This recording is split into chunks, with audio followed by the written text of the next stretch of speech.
All right, you guys, I hope you came for a good time today because that's what we're about to have. We are going to be playing some Nintendo 64 in 2025. Woo! Yes! Feels like 1999. I love it, the game changer. It's great to see you guys. I reviewed most of these games on the TV show as they came out, and it's always surreal for me to go back in time and play some of these games. I see you, Matt Marchand. You were first in the YouTube chat room. I see you, V8 Warrior 77, Alpha Cat Zero, Rathless. Thank you for being here, Alpha Cat. I love you, buddy. Kenny is here. The Game Changer, John Yomtop Jr. Can't do a stream without John. You are the best, my friend. And Tarks9 is here. Hello, everybody. Okay, we are going to be playing some cartridges. Do I sound okay? Does it look okay? Sound okay? I got the theme music of Beetle Adventure Racing behind me. So spoiler alert, that's the first one we're playing. But these are the games I'm going to be showing off today. Can you see these? These are my actual cartridges. I didn't choose 50 of them. I also didn't go through the Discord to sort of look at what everybody wants to see, because today I just sort of chose, I don't know, what do I have? 2, 4, 6, 8, 10. 10 games that I think show off the N64 in good and bad ways. We're going to be using the Polymega, and this is the controller that we're using right here. Can you guys see that? Hold on, I'm looking at the screen, which is delayed. So this is their pack-in controller with the Ultra Module. I always forget the name of it. I put it in the Ultra Element Module Set. That's a lot. That's like 4 words that almost say the same thing, it feels like.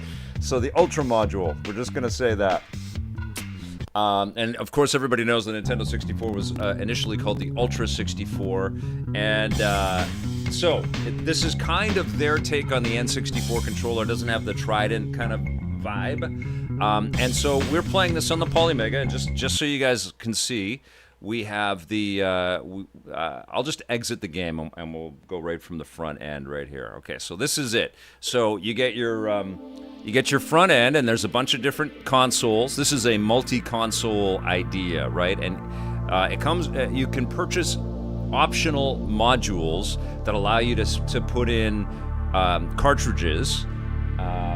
So far, just cartridges. They haven't done any modules where there's more disc stuff, but it comes with a disc drive built in. So the base model lets you play Sega CD, Sega Saturn, PlayStation, I think the Turbo Graphics CD, and is that it? I always forget the other one. Oh, Neo Geo CD, I think. Yeah, which I don't have. So I don't have all of the.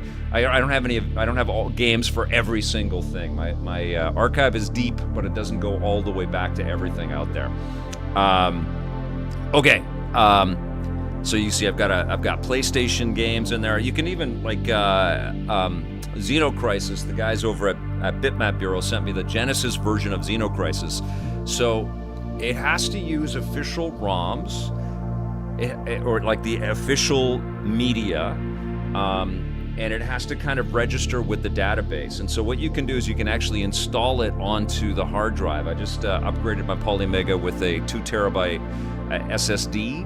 So now I've got a lot of different, a lot of storage opportunities for me. And I've been slowly picking away at putting games in. These are some of my Sega CD games.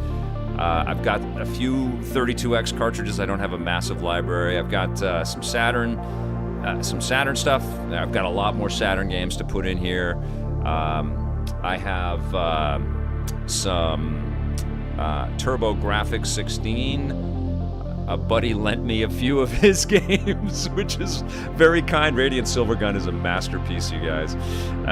We've got PlayStation, and I've got a pretty massive library. So I've just sort of been picking slowly at this. Right now, in my N64 catalog, we only have the one game installed, but I've actually got the cartridge plugged in because I took the thumbnail. So I wanted to just play some Beetle Adventure Racing. And this is a console. It's the Polymega Noya 8787. Music is a bit loud versus my voice, okay?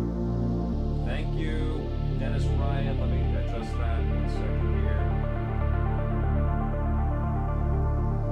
We might have been in the game, but we'll just adjust that right there. Does that sound better? 10-hour stream. No, we're not going that long. We'll play a little bit of each game. I don't know how much of the insufferable Superman 64 I can deal with. Thunderpin is here. Game Changer is here. Game Changer says you should see the Super Mario 64. Kaze Emanuer is working on it. It's AAA studio quality. Runs natively on N64 too. Amazing. Okay. Thank you, Dennis Ryan. Vic, you should broadcast your video feed with a CRT filter. Oh, geez. John, why aren't you here in Vancouver with me? Would you move to Canada, please? You with the great ideas. V8 Warrior, that would be cool, John. I love that idea. Yes, absolutely. Krillin 64, right, Neo Geo CD. I know a person with this and some Neo Geo CD. So Neo Geo CD, Turbo CD, Sega CD, Saturn, and PlayStation. So out of the box, the base Polymega, 5 different machines. Pretty freaking rad if you've got a bunch of media for each of those consoles. And then the modules, you slide them on, and they will accept the cartridges. So Genesis, Super Nintendo, the TurboGrafx 16, N64, NES, and Genesis. Yeah. So they're slowly adding more. They've recently done some murmurs of a deal with Atari, so probably some classic Atari stuff is coming. I will stream it when I can there, Darth Taz. Absolutely. Asking if I'm going to be streaming Borderlands 4. Okay. I definitely will be streaming it. Howdy, Vic. Good to see some classic games. Omni/1 says. All right, let's play.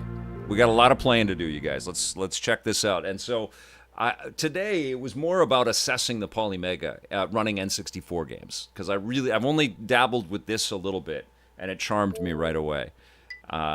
So I'm using the Polymega controller. Here we go.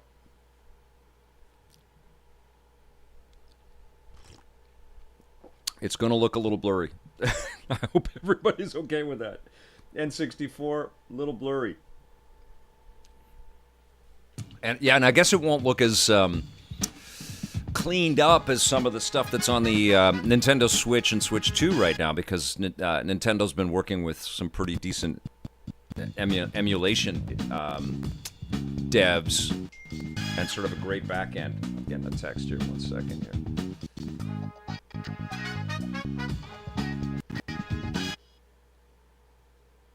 All right, here we go. Adventure Racing.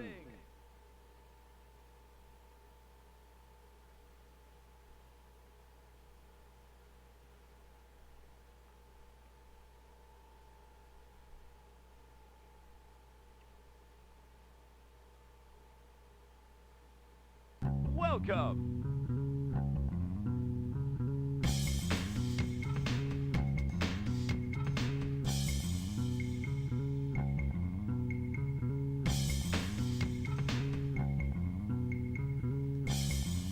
Okay, here we go. One player. Single race. Okay, Full grid. we're going to play medium. Let's see how this goes. Hello there, Lawrence. Now, this is music. You guys all funking out? Somebody said that this was developed by, was it Paradigm, or they helped work on it? Because this was headed up by EA Canada in Vancouver. I've got buds that worked on this. Blair Burgess worked on this, who is a pretty accomplished writer and a video game maker. He's worked on a bunch of different things, but he's a pal, and he's in the credits on this one. He worked on it. So let's start in Coventry Cove. Here we go. Good choice. It is HDMI out, fingers. That's right. That's the whole idea with Polymega. It's about bringing the classic library that you have, all this physical media that's sitting on our shelves, many of us. I would imagine a lot of us watching the show right now, watching the stream right now, who have probably been watching EP for a while. You guys have a collection, and so it's sitting there, and just like mine is. And I've been wanting, more opportunities to be able to access that stuff. It drives me nuts that the industry is so quick to kind of just move on. Nintendo's doing a pretty decent job at celebrating their classics. We just all want more, and we want more ways to be able to access that media, like purchasing, like we used to be able to. But the physical media, like, it's cool to be able to use it, you know, and I'm a fan of what Analog is doing. I actually ordered the Analog 3D, but who knows when we're getting that.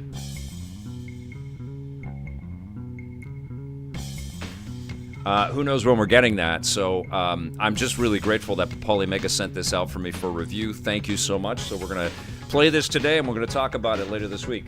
Loved Beetle Adventure Racing. I'll never understand why EA didn't port Need for Speed 3 or High Stakes to the Nintendo 64. We're in a similar situation with EA right now with the absence of their arcade sports games, which we talk about often, but also no NHL on Switch 2. I mean, that's nuts, you know. I assume that will be announced for next year. And thank you so much for the super chat, Mr. E. You are the kindest. But EA, I think, continuously... Okay, everybody leave me alone. I don't know what's happening here. Stop. I guess I gotta put a do not disturb. 1 second. I'm streaming N64. I cannot be contacted right now. Okay, here we go. All right, I can't believe that Polymega is still sold out on their site. Well, you know, like, ever since 2020, there have been manufacturing issues. A lot of this stuff is made in China, and China got slammed by stuff. So we know, right? Okay, here we go. It's Lee from PMP texting me. Welcome to... I don't know who's texting me. Do I have a copy of Super Bowling by UFO Interactive by N64? A local game store wants $1,000 for a copy. Thunder Pit. I don't know, I might. I haven't... I'm in the process of creating a database of the software in our archive, like going through everything, so I have a better understanding. It's a bit jumbly, you guys. Like the it's somewhat organized, but we need to organize it a little bit more here, which is like a full-time job. Like, nothing's in alphabetical order, which drives me crazy. And I also, like, I'm sure a lot of you guys, I have shelves where you have to stack, ooh, sweet. You have to stack games in,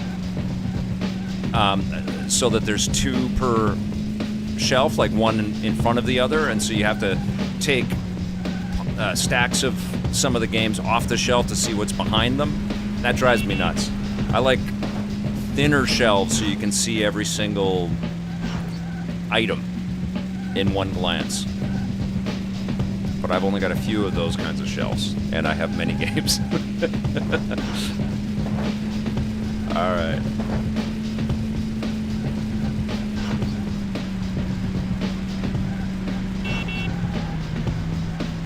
So this is running under emulation. It's not hardware emulation, it's software emulation.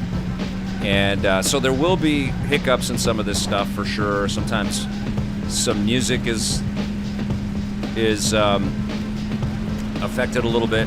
Oh, and I do have some filters, so I'll show you guys some of that right now. Actually, we streamed a bit of I don't know what all the buttons are here. Okay, so we're gonna put a filter on. 1 second here. Ooh, what happened? Okay, there it is. We are going to... oh, maybe I can't do it in-game.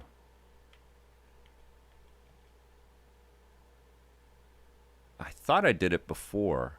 Oh, virtual display? Oh, there's scan lines. Right on. Okay. Scan lines, deep scan lines, shallow scan lines, plus blur. There's a curve. There we go. There's a little bit of a... there's a little CRT action right here. Okay, let's see how this goes. Sweet.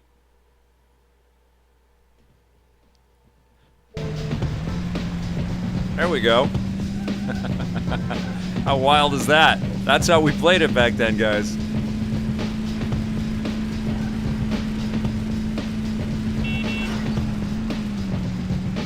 Krillin64 asks, are the controls as bad as I remember but still playable? I think this is like Need for Speed-esque in terms of its controls. It's very arcadey. I love this game. That's why it's the first one out. I've been wanting to play this forever. It was so fun. all these shortcuts. It was like a San Francisco rush with Volkswagens. Such a smart idea for Volkswagen to... They probably paid for this whole friggin' game is what they did. But smart. It was way better than it had any right to be. I think a lot of people think of this as a beloved buried treasure. Present company included. Shortcuts everywhere. Now, I don't remember all this stuff, and I've honestly only played a couple of tracks, so like I'm not going to be good at this, but bear with me. Come on, man. Why am I so slow in here? What's happening? I guess I'm not supposed to drive on there. Yeah, here we go.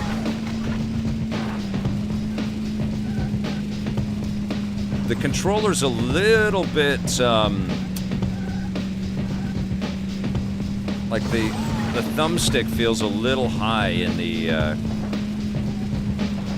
controller itself, so the amount of travel that it has feels a little too big and loose. Ay ay ay. I'm kind of liking this filter though, man. It's cool. It mutes the colors a bit though, doesn't it?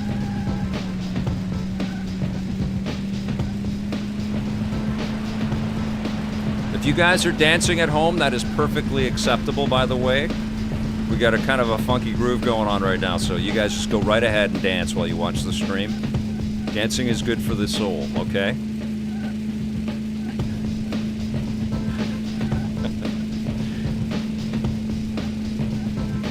You know, if I played this for a couple hours, I'd start putting lyrics over this, dropping some rhymes, some couplets. Ah!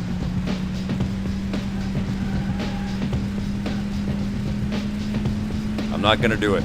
Don't make me think of words.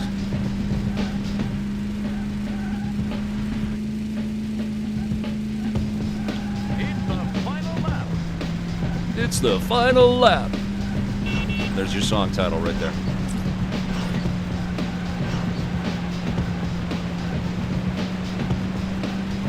Perfectly 90s. I'm doing poorly. I'm in almost last place.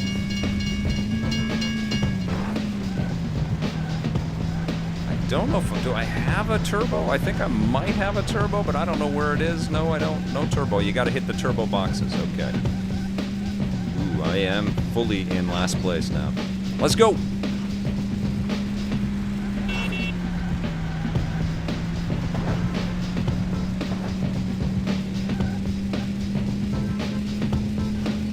I wish I was playing this with Kid and Play right now. That'd be rad.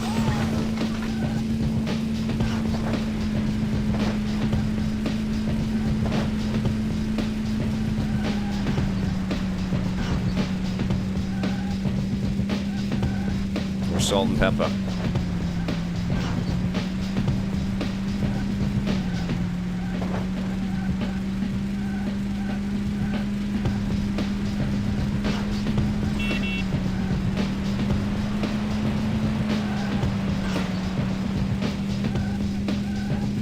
Groove. Let's go.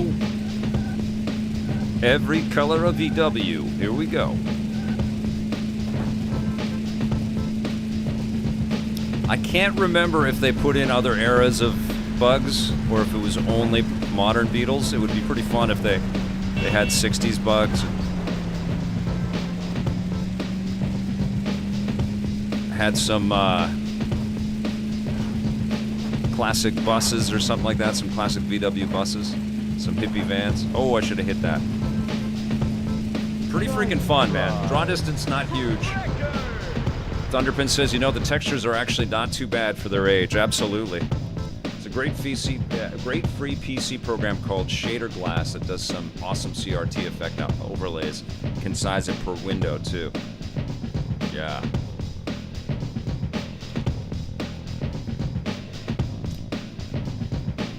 SVA Warrior says devs were getting used to the 64 architecture by 98, so the later 64 games looked really good.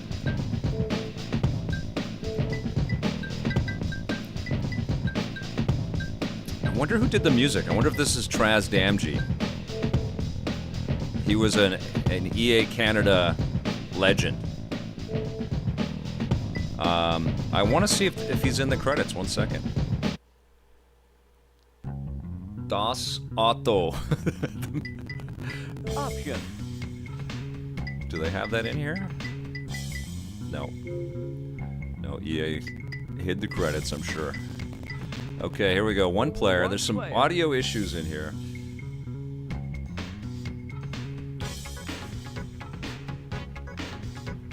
I think this is him, man. So, hold on. I gotta Moby Games this, okay? 1 second.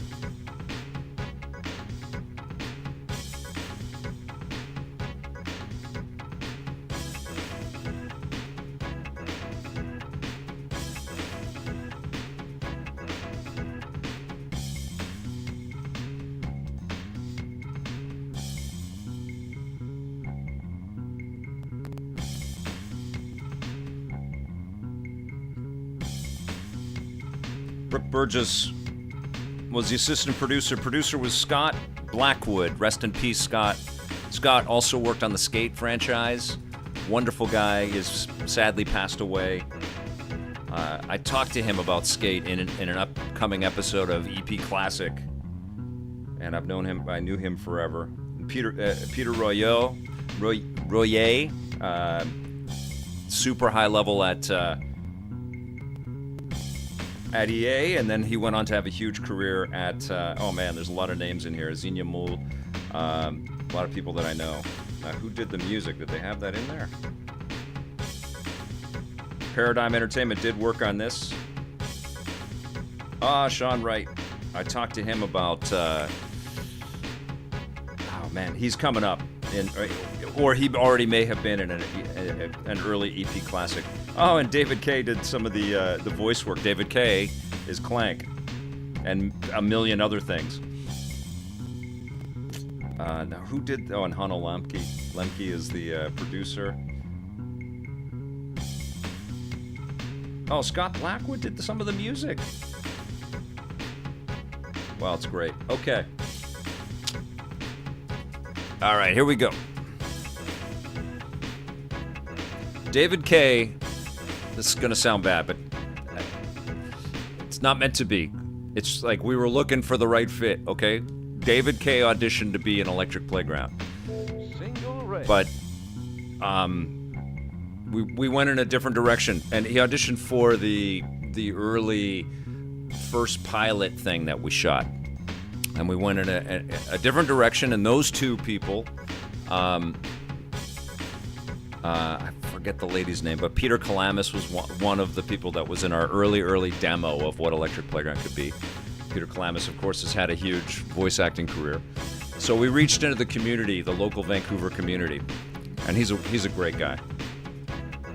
And David Kay's an awesome guy, and he did a great job. He just looked at the time, he looked a little more mature, even though I'm probably the same age as him, but he looked a little more mature than what we were going for.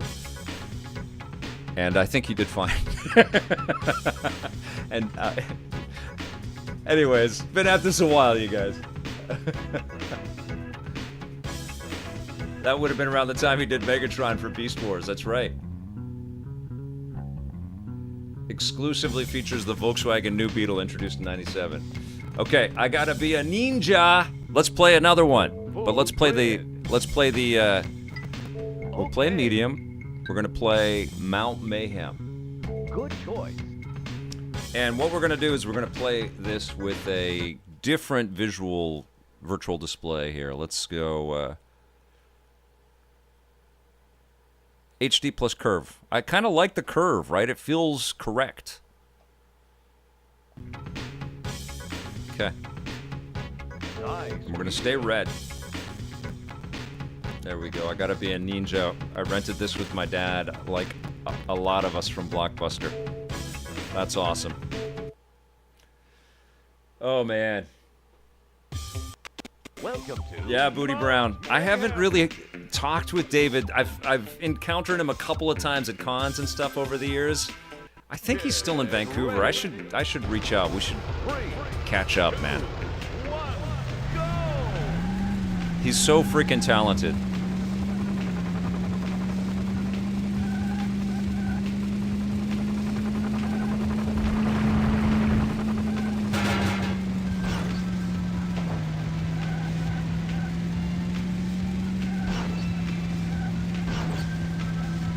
Yeah, the Porsche Challenge on PS1. I think I have that installed on the Polymega here, Olaf.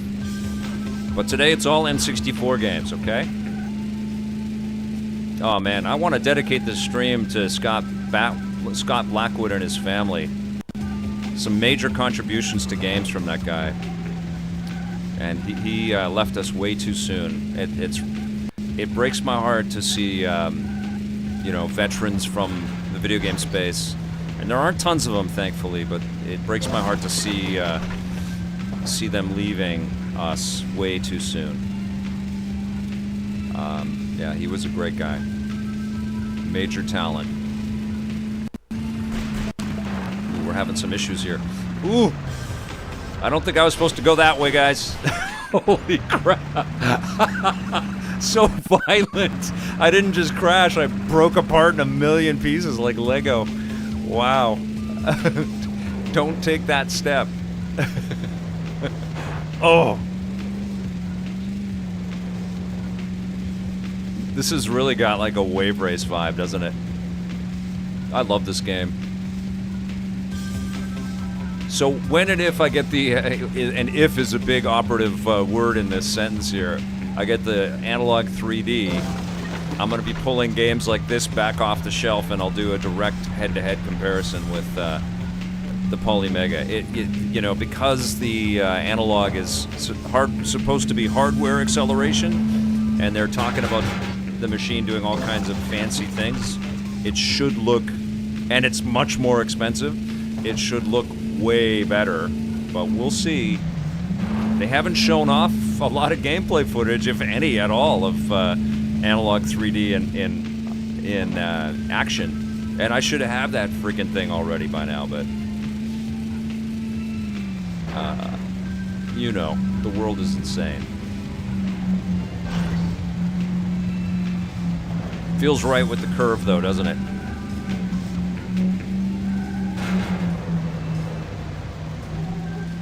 Nope, this becomes part of the collection from Polymega, so it's really cool, Krillin. So it becomes part of, something that I can go back to, and one of the things that I definitely want to be doing is streaming some of these classic games that we are talking about, and I did it on the weekend, actually. We reviewed Metal Slug X in the last EP Classic, and then immediately afterwards, I loaded up the Polymega and streamed some Metal Slug X for an hour, and that was super fun. So I've got most of the, I think I've got all of the modules, and I've also got a light gun. Polymega now has sent me a light gun for the Polymega, so I'll be looking at that next week, and I'll be streaming some classic light gun games to see how it operates and see how it works.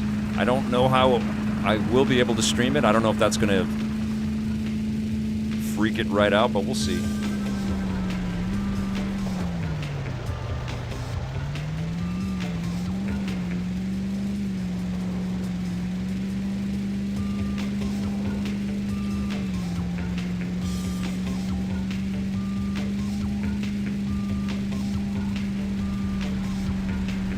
Yeah, that's Blarcade says that the games for what the machine does, what the Polymega does, and this is Blarcade saying this, it takes in the code off of the disc or cartridge, and it puts it into the hard drive, or you can put an SD card into the thing. There's a bit of internal memory as well, but you can rip it to the system, so you can kind of put your physical media back on your shelf and kind of protect it, which I like. But Blarcade says that it rips N64 games really quickly, and that I should be able to rip most of the collection I have in about an hour, which sounds good.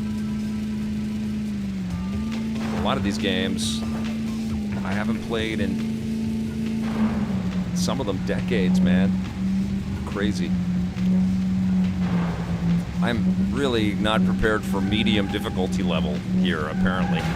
I'm missing stuff is what I'm doing. I keep missing the crates. There's all kinds of knickknacks and goodies and secrets and stuff. And the shortcuts as well are incredibly important, just like they are in SF Rush. So I think we're looking at a sub 30 frame rate here. It's the final lap. They got the streaming in pretty well, though.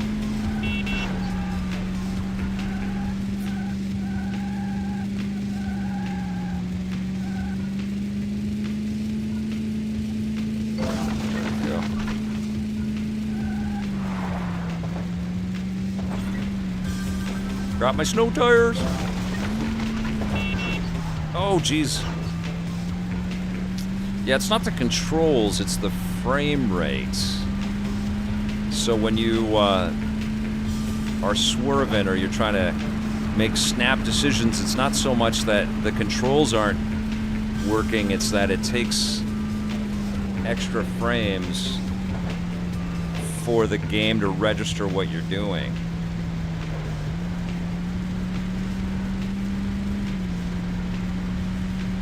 Which, you know, was part of early 3D grappled with that. Driving games should always be 60 frames a second. Minimum.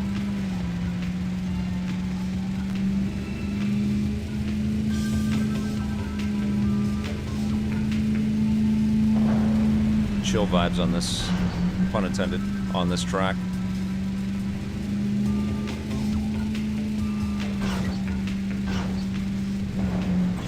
Come on now. I'm using the magnet walls.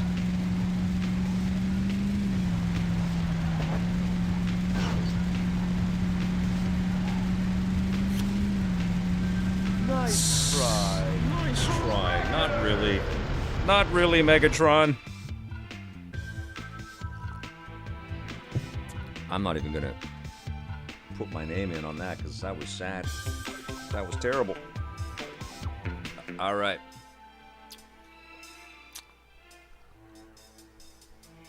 Game is supposed to be at around 50 frames per second on N64, Matt Le Pirate. Really? Okay. Well, it feels a lot chunkier than that to me. Okay. All right. I set a new track record. New track.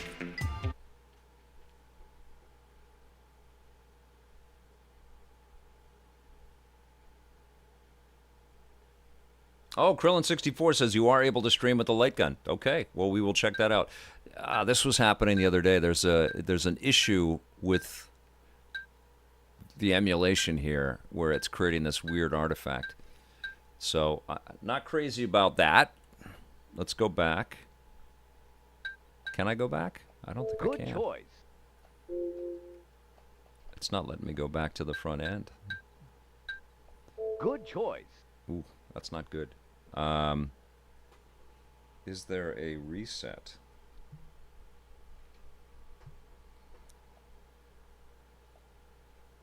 Let's restart the game. There we go. So it's almost like the, I don't know what's happening there, but it kind of feels like it gets, I don't know, corrupted by something as the deeper you play it. That was happening to me the other day, and I thought it was because I was playing off of the ROM and I didn't have the cartridge installed. I'm like plugged in. Adventure racing. Okay, let's do. Oop, wrong button. Okay. Welcome. Start. Yeah, it's got issues with loading in the audio as well. So they need to update the. Championship. They need to update the emulation software for this. I think is what they need to do. Okay, here we go. Nice wheel. I'm an idiot. What is this? Midtown Madness? This is Beetle Adventure Racing from 1999 for the Nintendo 64. You guys want to see the cartridge? You want to see the box? This is the box. Right there. One of my fave N64 games. Matt LaPirate says it's supposed to run at 50 frames per second on this machine. Robert Tolan is here. Just joining. Vic, do you recommend the Polymega? I've been on the fence. Skizilla PK, there are a lot of ways to play classic games. The question you have to ask yourself is how big is your on-the-shelf library and how much do you want to play that physical media? That's what determines whether the Polymega is worth it for you.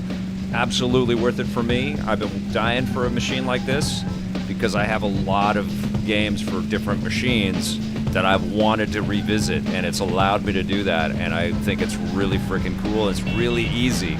And I know you can,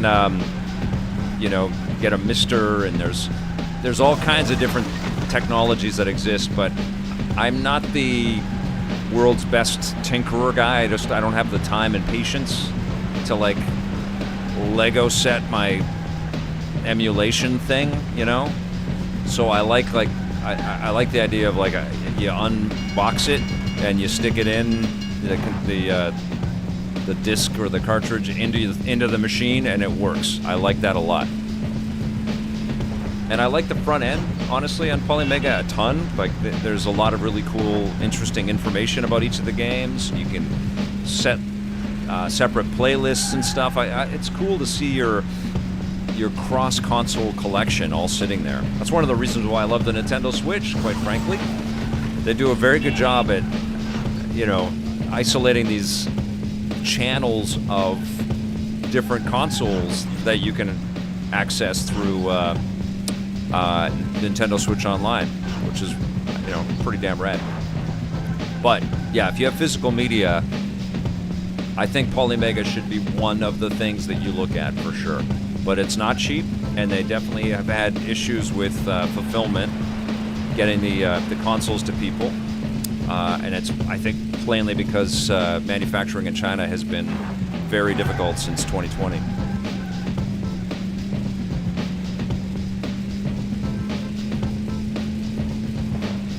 Arcade, who is also a Polymega, says it's a trade-off for convenience. I use mine a lot. I streamed from it last night. Yeah, it's really handy. When I talk about a classic game, if I'm referencing something in a review or something and I need some footage from it, I often just go off to the shelf where that game is, and I go to the Polymega, I pop it in, and I record some gameplay, and I put it into my review. And it makes it so freaking easy.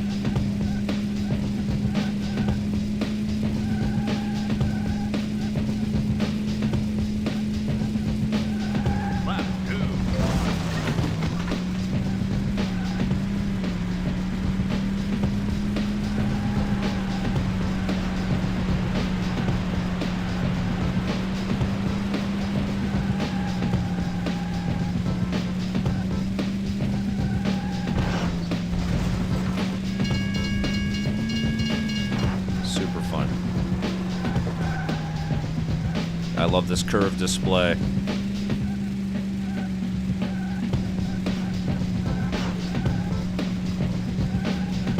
I am crushing it on easy. Crushing it!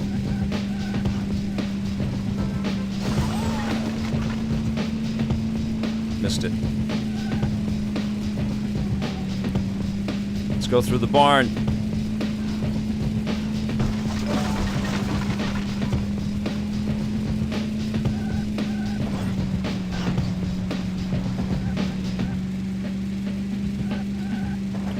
Arcade, do you know if they put the manuals in for each of these games?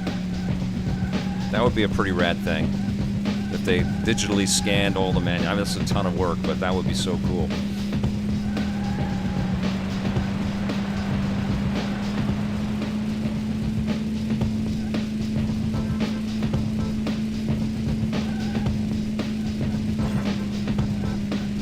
Keep missing that. I'm not taking that. Shortcuts enough.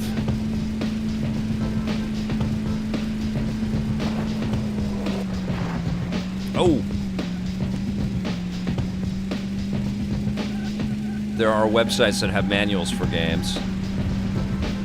That's dope. Oh, come on now.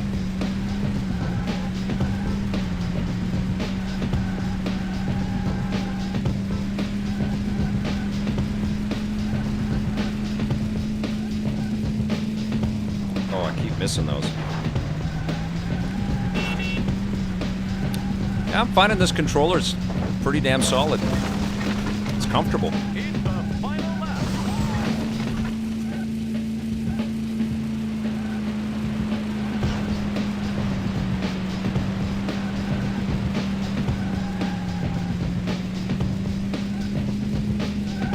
Oh!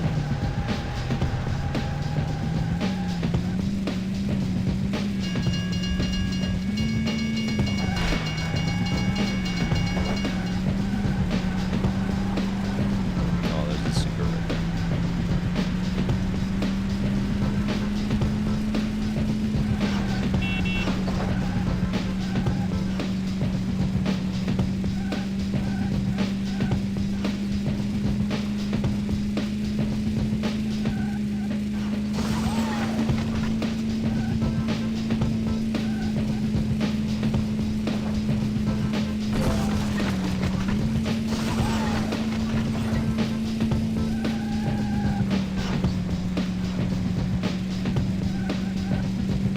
Ah!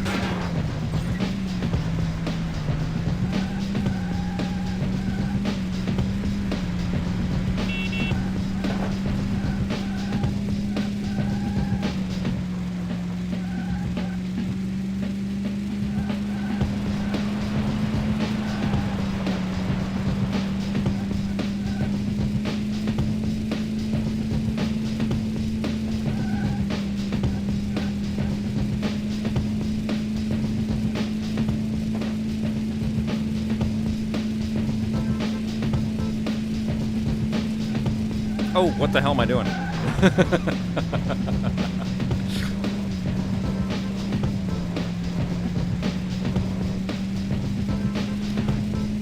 Paradigm is, I think, the main developer of the game, and then all the production was handled by, you know, the production supervision and all the licensing and marketing and publishing handled by EA, and some design, I would imagine, too.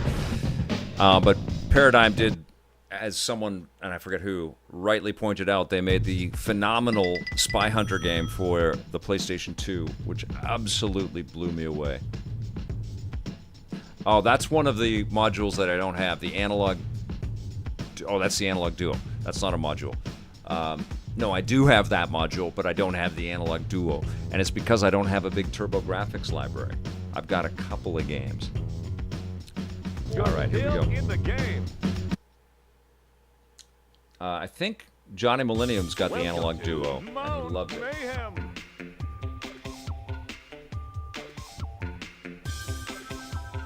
Get ready. 3, 2, 1, go! Yeah, I miss manuals. Scott Jones did a great feature with the late, great Sid Bolton on the death of the game manual. Sid ran the Canada's Computer Museum, PC Gaming and Computer Museum, which the University of Toronto Mississauga acquired, and Scott helped that along after Sid passed away, unfortunately. Rest in peace, Sid. But that was a terrific segment, and it was in one of our later seasons of EP Daily, and Sid Bolton helped out a ton with that.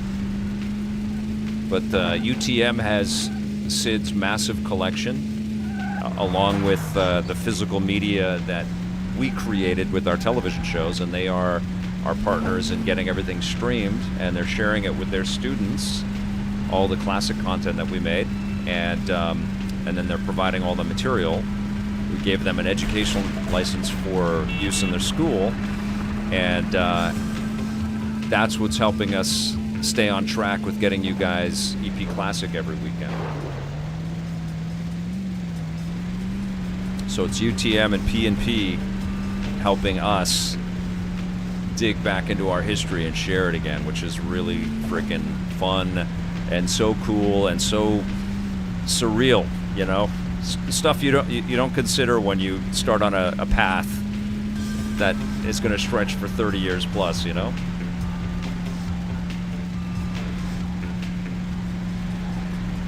Let alone streaming a game that you enjoyed back in 1999. This is nuts.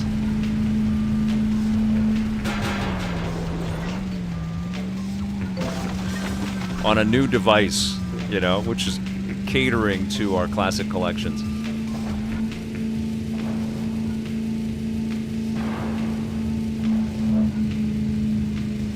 I'm doing much better. Ambling along. I can actually put some thoughts together as I'm trying to keep up with everybody. These jumps are awesome. I would not want to see just destroyed. Would not want to see what the suspension on a Volkswagen Beetle would look like after a jump like that in reality. Are they still making new bugs? Is that still happening, or is that moment gone right now?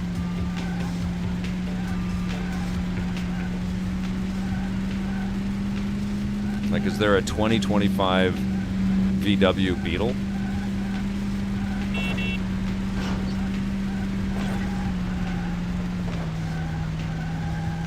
Lap 2.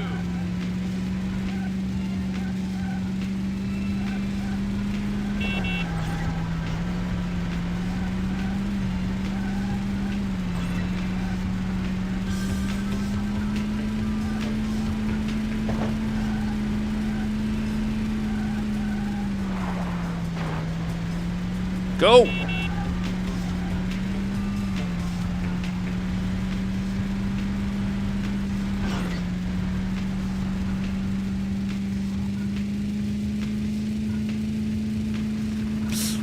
Oh, sweet. You can see the 007 Racing kind of, and Need for Speed, you can kind of feel the branches of EA Racing in this. Road Rash.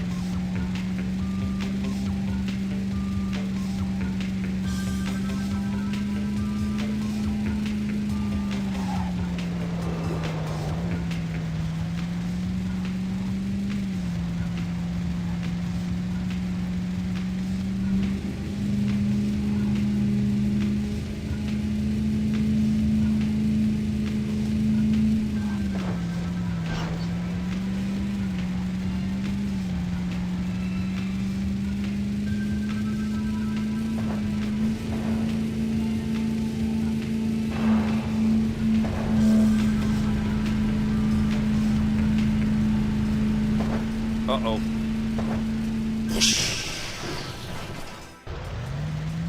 I'm in second place, no, third place. Oh.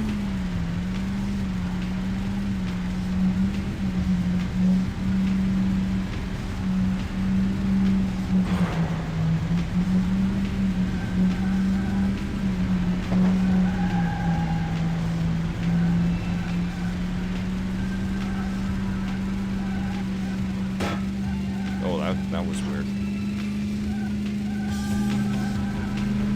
I don't think the audio is in perfect sync with the cart. It's the final lap.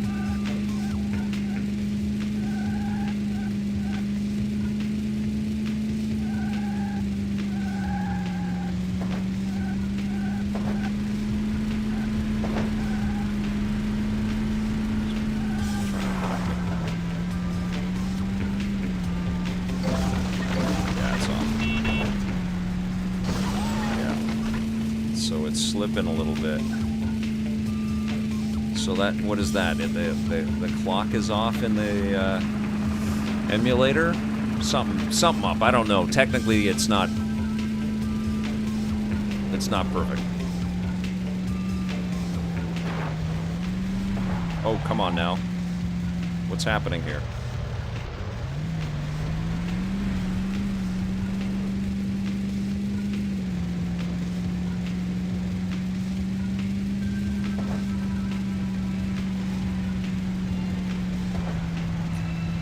could be why I'm overshooting some of the turns as well.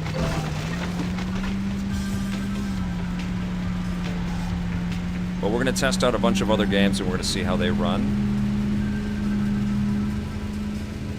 This is the only N64 game I've played on this device so far, and I like it. Like, it's fun. Like, I'm having a good time racing my little bug here, man.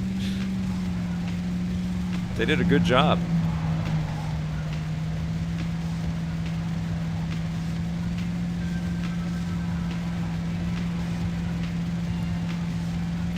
Yay! I'm so good at this game. Oh my god, I have not seen this game in decades. Used to play this all the time, Zach Morris said. Yeah, big time. Thanks for joining us. Hey, and by the way, I've got the chat, which you should join, by the way, because awesome people in the chat, both on YouTube and on Twitch. It's set to subscribers only on YouTube and followers only on Twitch. So hit the button and jump in, because these people know a lot about the gaming space. They're wonderful people, super kind. This is a no-hate zone, Electric Playground. You can go and get your vitriol and your haterade somewhere else. People are cool here. So welcome aboard. Come on in. We'd love to have you here. All right. Let's see a new track. We're in a championship mode right now. I've advanced. So we'll see one more track, I think. Welcome to Infernal Isle. Inferno Isle, here we go. Get ready. 3, Gaming with Domi. Good to see ya. Thanks for subbing, you guys.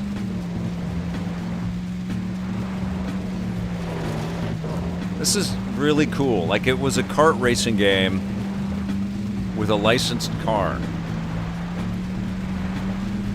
Smart. Every decision around this was very smart. Yes, it's a licensed deal. It's a commercial, like, let's be honest, but it's really cool. Now we're in Jurassic Park. Yes, we are. Oh, that's great.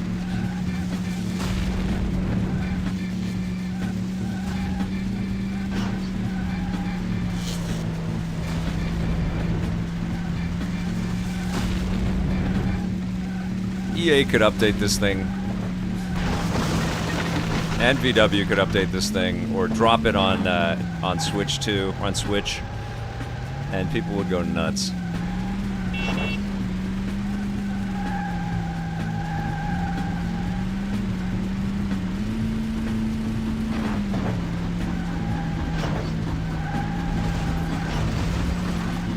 EA's sitting on so many incredible, projects. And they're, I don't know, it seems so weird, you see companies like Konami and Capcom, especially Nintendo to a degree, revisiting their projects with some awesome remakes and sequels and revisits, and there's just so much dormant stuff with Electronic Arts. It's hard to fathom, like, the amount of incredible games. I gotta make that list. That sounds like a video I should put together, like like, what is up, Just like any other company, any other publisher would kill to have the rights to make NBA Jam, the Street games, SSX, Burnout, Road Rash, the Strike games. Like, it's insane. And even if they partnered with other companies and did something like with indie devs or something, made 2D versions of some of these things, make a new Strike game, but it's all in pixels, people would go nuts. It wouldn't be Apex Legends, but it would be mountains of goodwill.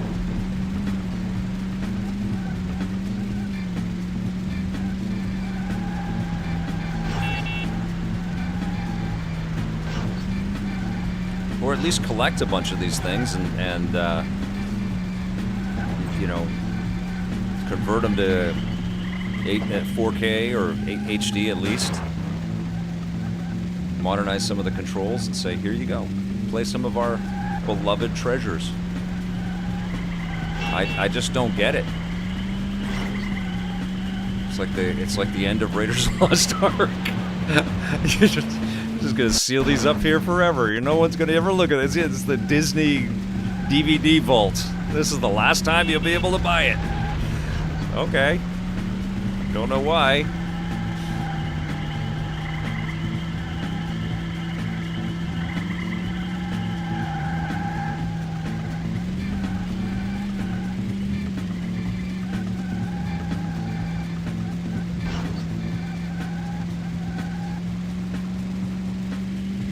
Lap 2.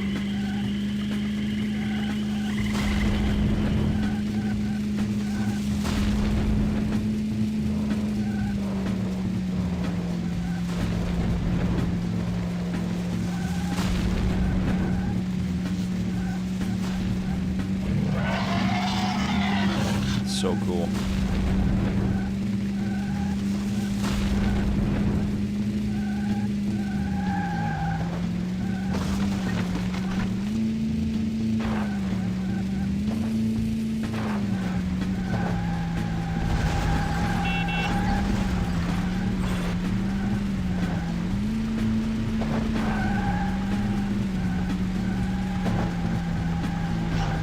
I don't know how I'd be able to play this with tougher AI.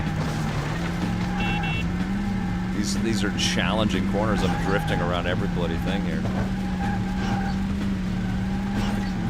Ah! No! What do you guys think? Pretty cool game, huh? I'm sure some of you watching this stream right now are like, what the hell am I looking at? Like, what is this game? Why did I never hear of this game before? It's an all Volkswagen Beetle racing game. Nuts, right? EA was pretty playful for a long time, you guys. Pretty ambitious, pretty playful. Let their creators create. Now it's all analytics. Too many numbers involved in how things get made now.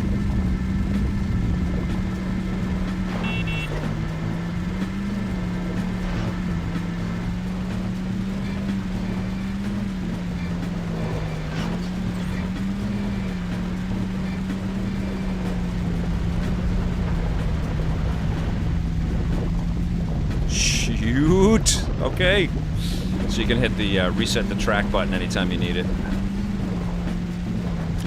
This game has all the modern amenities. Okay, come on!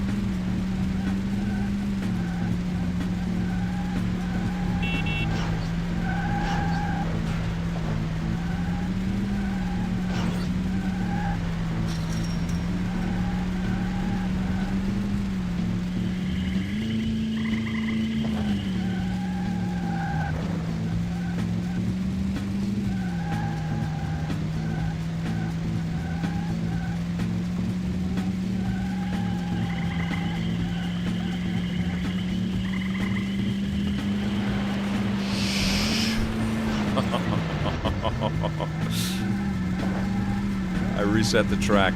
I didn't even let the destruction animation play out there. Ah, that corner always gets me.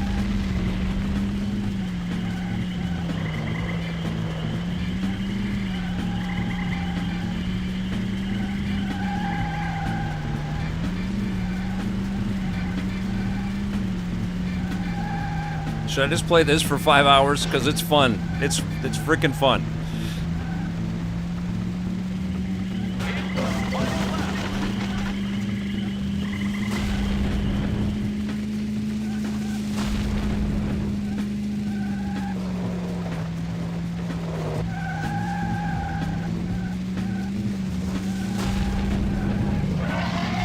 Oh, other side. Dino can't hop over that 3-foot fence, though. Thank goodness.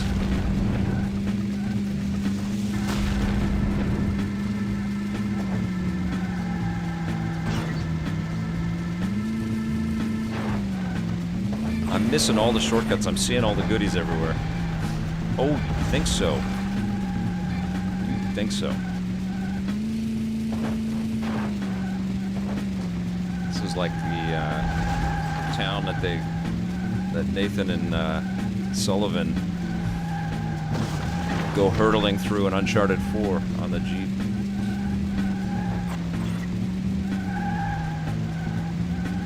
Or is it the brothers, the Drake boys?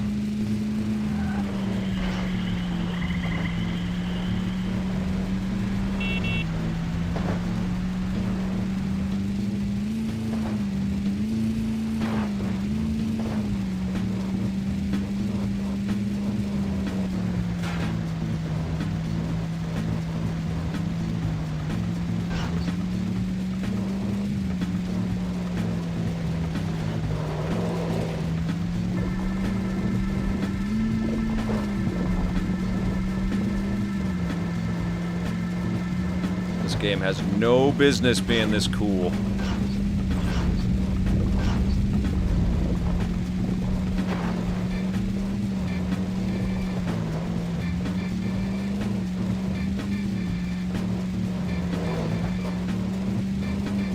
Got some Hammond organ going right now. Oh, I did that before.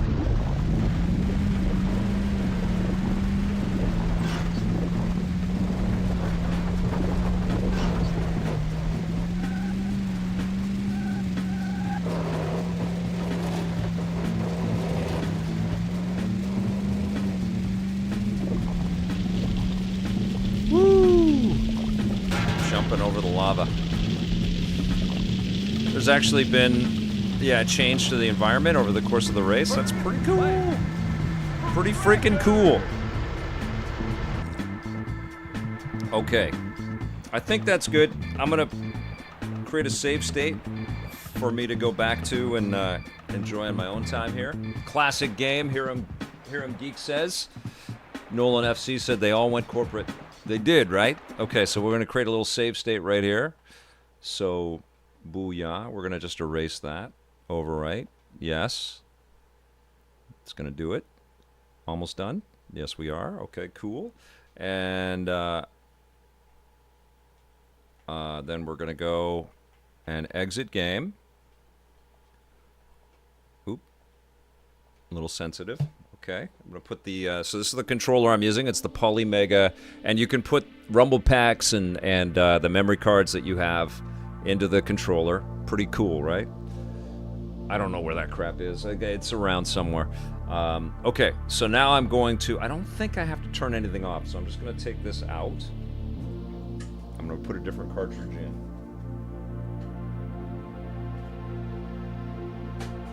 Okay, so that's my Beetle Adventure Racing cartridge right there. You guys can see that. So I'll put it into my box.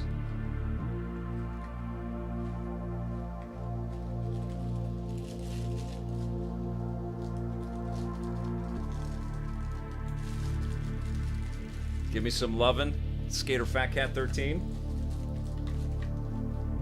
Blues Brothers, man, what a classic movie. Classic. All right, so next up is Blast Core, which I know you can play on Nintendo Switch Online, but my beautiful Blast Core box is sitting right there, so I'm going to take the cartridge out. It has been a long time since I've played this. Long time. I don't have the plastic around the cartridge, which is rare for me. I try to keep as much of that stuff as I can. There's my Blast Core cart. It's going in. This is a great game. And let's see if it loads up right here. There it is. And we are going to manage it. We're going to add to collection and install. And we're going to put it on my external storage, which is the new, that was fast. Okay, and then we can show it in collection. So I have Beetle Adventure Racing and Blast Core. And so we can go into Blast Core. We're gonna freaking play this. All right? Let's go.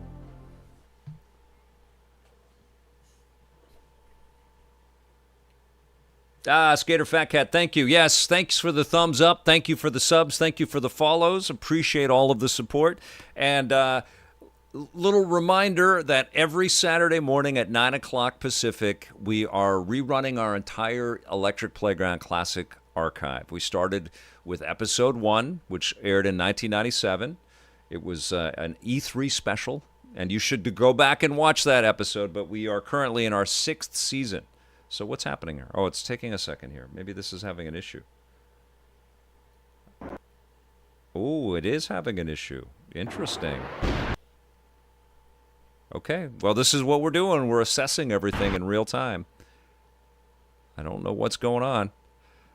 But EP Classic, Saturday morning at 9 a.m. Pacific. We premiere episodes every Saturday. They're brought to you by our wonderful partners at PMP Games, who you should follow and support, especially if you're in Canada. They've got free shipping all across the country, and they have everything, new stuff and classic stuff and all kinds of accessories and collectibles and all kinds of stuff.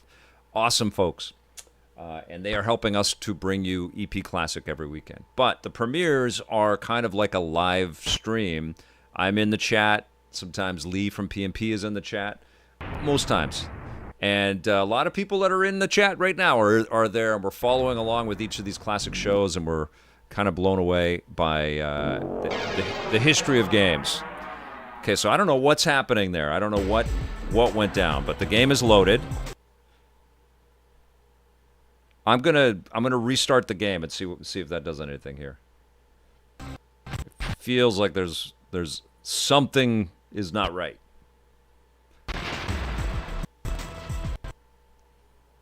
Okay, 1 second. It's the first time I'm loading this game up, so I don't know what's going on.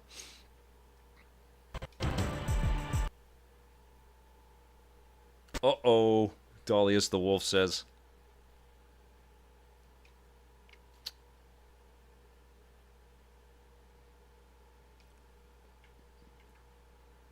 Okay. Let me restart the Polymega and let's see what happens. Oh, there it is. Okay. It's like everything just slowed to a crawl here.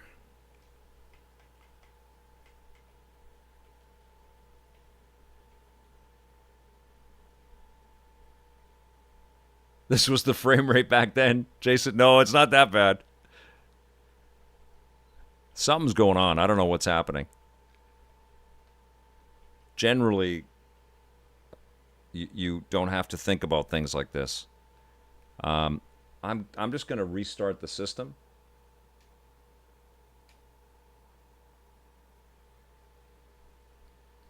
Come on, Polymega.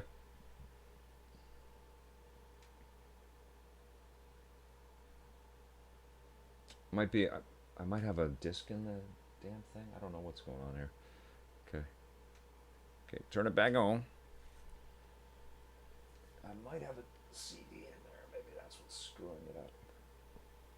I don't think I do.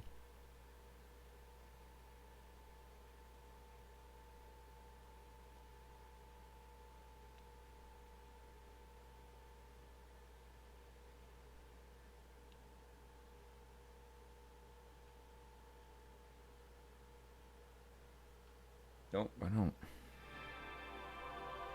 Okay.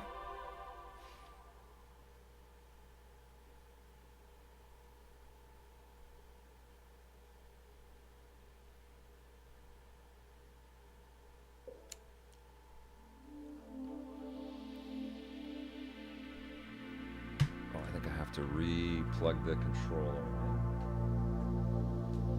So registers it. There we go. Okay. And I'm just going to double check that everything is updated on this, so give me 1 second here.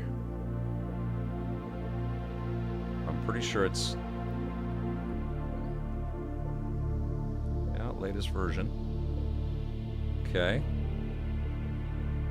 Let's go and try this again.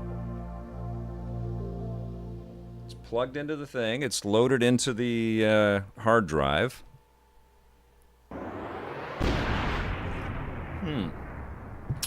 Something happened there. Okay, this is much better. Skater Fat Cat, that's amazing. Well, please support us by supporting PNP Games. It would be awesome if anybody that's watching this stream actually follows them. Their PNP Games on Twitter, their PNP Games on Blue Sky. Hit them up, say thanks for supporting EP Classic, and give them a follow. That would be rad. Shoot them some love, because they are amazing partners, and I'm so grateful that they,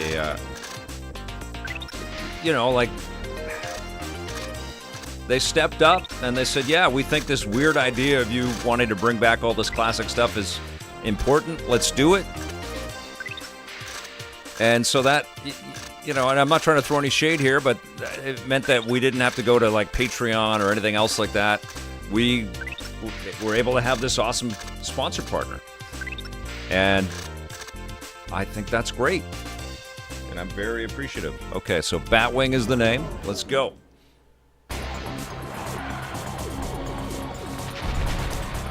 The blast was too strong. It broke the Polymega. There's a lot running on this machine, for sure, It's the multi-system platform. All right, so I have to refresh my mind here on how to play this thing. You must completely remove all obstacles from the danger zone. Rare. Incredible. Okay, pressing start will allow you to view the missile carrier's path. So we have to blow stuff up because the... Oop, no, that's not start. Okay. There's a nuclear missile coming into town. Okay. Trees are invincible. Yeah. That's right.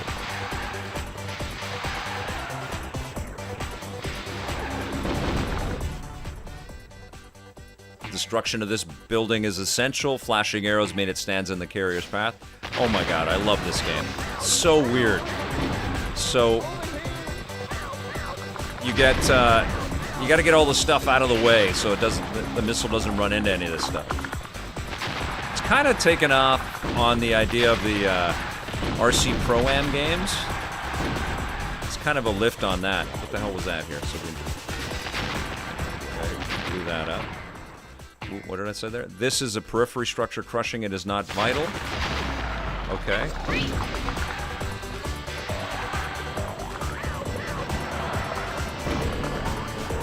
So you don't want this missile to hit anything that will cause it to blow up. So leveling everything. However, it's a secondary objective to clearing the way. Concentrate on the arrow building.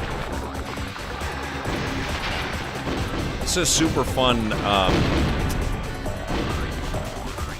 tutorial mission, right? It's teaching you how to play the game and just drops you right in. This is a superb N64 game. It's just so quirky, so freaking cool. Path cleared. Your primary mission here is complete. The Blast Core Semi allows you to exit the level. Move between vehicles with the Z button. Spare time can be used to find RDUs and destroy buildings. Return if necessary after checking your performance. Love Rare. Miss this era of Rare.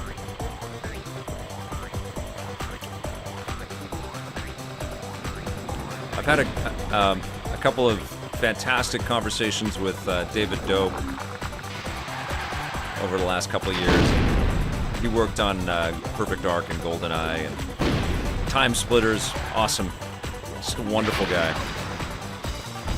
And to hear about those days at Rare, very special. TNT crates can be pushed around using the Ram Dozer's shovel, but they won't be stable for long. Uh-oh. So, watch out, guys. Run away, little people.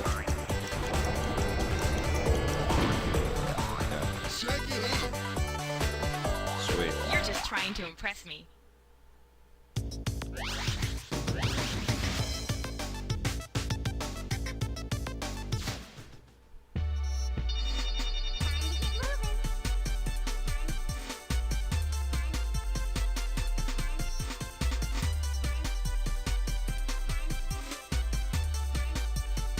All right, here we go. J-bomb.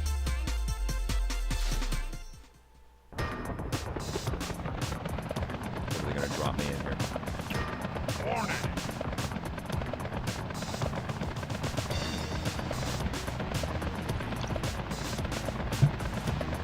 So I wonder if the N64, when you're switching between games, you should power down the whole thing. I don't know. I'll try a different game and we'll see what happens here. Okay. You can do this.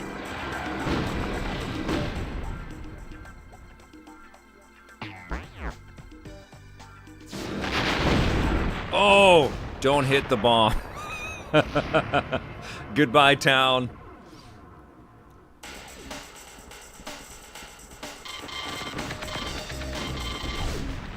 I hope this works.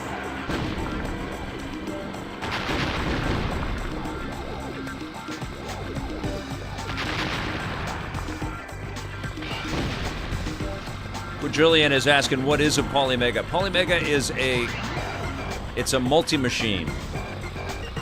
So it comes with, the base unit comes with functionality that allows you to play PlayStation 1, Saturn, Sega CD, Neo Geo CD, and TurboGrafx CD games. So it's a CD-based machine. And then there are modules that you can attach that allow you to play your cartridges from NES, Super Nintendo, Genesis, N64, TurboGrafx. And it has memory, so you can install all of those games to the memory, and you can upgrade with an SSD or an SD card. And it's meant to be a device that allows you to play your classic collections. It's not an emulation system in the sort of key sense. There's a lot of emulation devices out there, a lot of like emulation handhelds and stuff like that. This is more of a device that is built for you to utilize the software that you own, the physical software that you own. The people that made Polymega are all collectors themselves. Oh, that's so cool. So you gotta call in the chopper. And so they're all about preservation and you know, utilizing your physical media. But the cool thing about Polymega, of course, is that apart from it being multiple machines, is you can store all of your games, so you can... Oh, it's so close. That is tricky. You can store all your games. This is Blast Core Xenocratios. You can store all of your games on the hard drive. Okay, there we go. Let's see if I can get this. No talking, just thinking and working. Make this go. Make it happen. Help.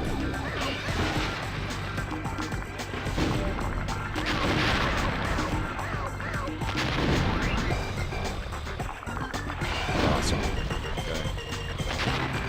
Watch out, watch out, watch out, watch out, watch out, watch out, watch out, watch out, watch out, watch out. Oh my god, I love this. I would like to see a little more of the map. Ooh, there's the missile view. Okay. Ask and ye shall receive.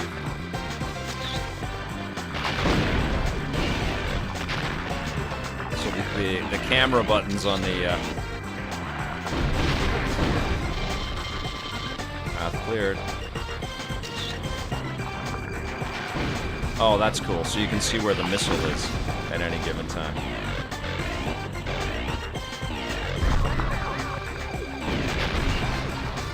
This is wonderful.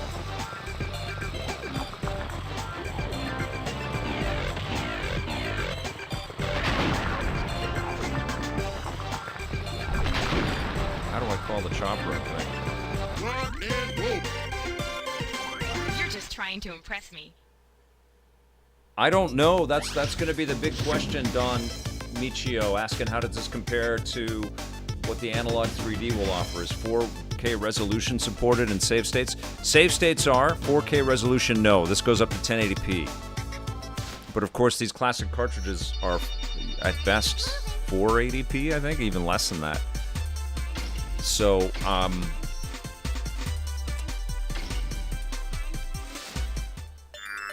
Oh, cool. Yeah, I'm really I've ordered an analog 3D, and I was thinking of canceling it, but now that I've got this, because I've got this, I was thinking of canceling. But now that I've got this, I really want to compare it. So I'm not going to cancel my order on the analog 3D. Try this I love for these size. games. Go for it. Okay, destroy buildings in 3 minutes or less. I was such a huge fan of the N64. What I'd love for Polymega to work on, and hopefully they are, is a Lynx module. I know it sounds crazy, but the Lynx had fantastic games, and it'd be cool to have an ability to play off the carts on a TV. I can kind of do that with the analog 3D, or the analog pocket that I have, because I bought the Lynx emulator. But I dig the Polymega as well.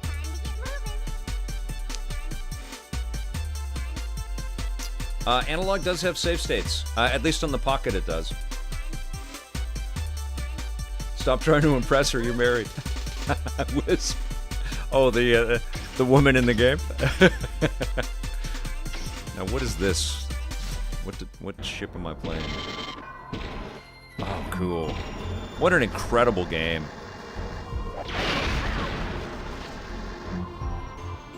We need more games like this,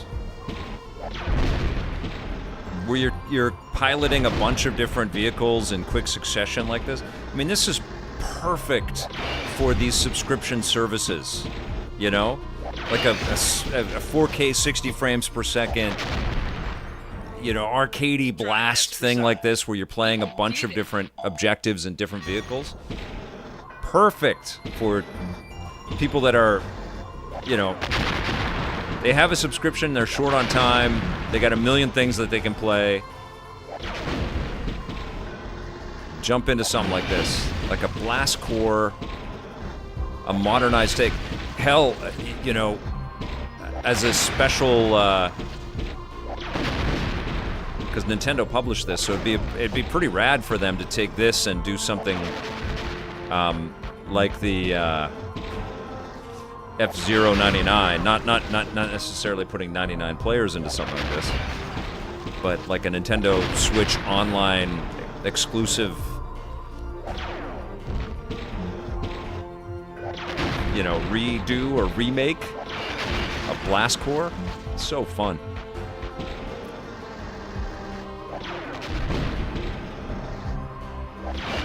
Yes. I think one of the biggest problems facing the subscription plans is the length of games. Like they have so many games. You're just trying to impress me. And it's discovery, and then the length of each of those games. They're not movies, they're not TV shows. They're 20, 30, 40, 100-hour experiences. Trained Crusher. V8 Warrior, good to see you. Booty Brown, good to see you. The part of the Rare Replay collection. This is part of the Rare Replay collection, so Nintendo could port it over almost no problem. Yeah, big time, right? Okay. All right, so this is one of my favorite N64 games. I love it. It's such a fun game to revisit. This controller's, I'm having no issues so far with it. I'm not deep into the game, but freaking love it. So I'm gonna create a new save state, and we're gonna test another game. Thank you all for joining me today, by the way. This is super fun. And I appreciate you hanging out with me and my nerdiness, because this is cool. All right, here we go. We're going to take that out. It's not a one-hander. You're going to have to... It's stuck in there. There we go. So Blast Core goes back in a box. But I have installed it to the drive. I had to restart the system, but that ran pretty good after I did, right? No issues.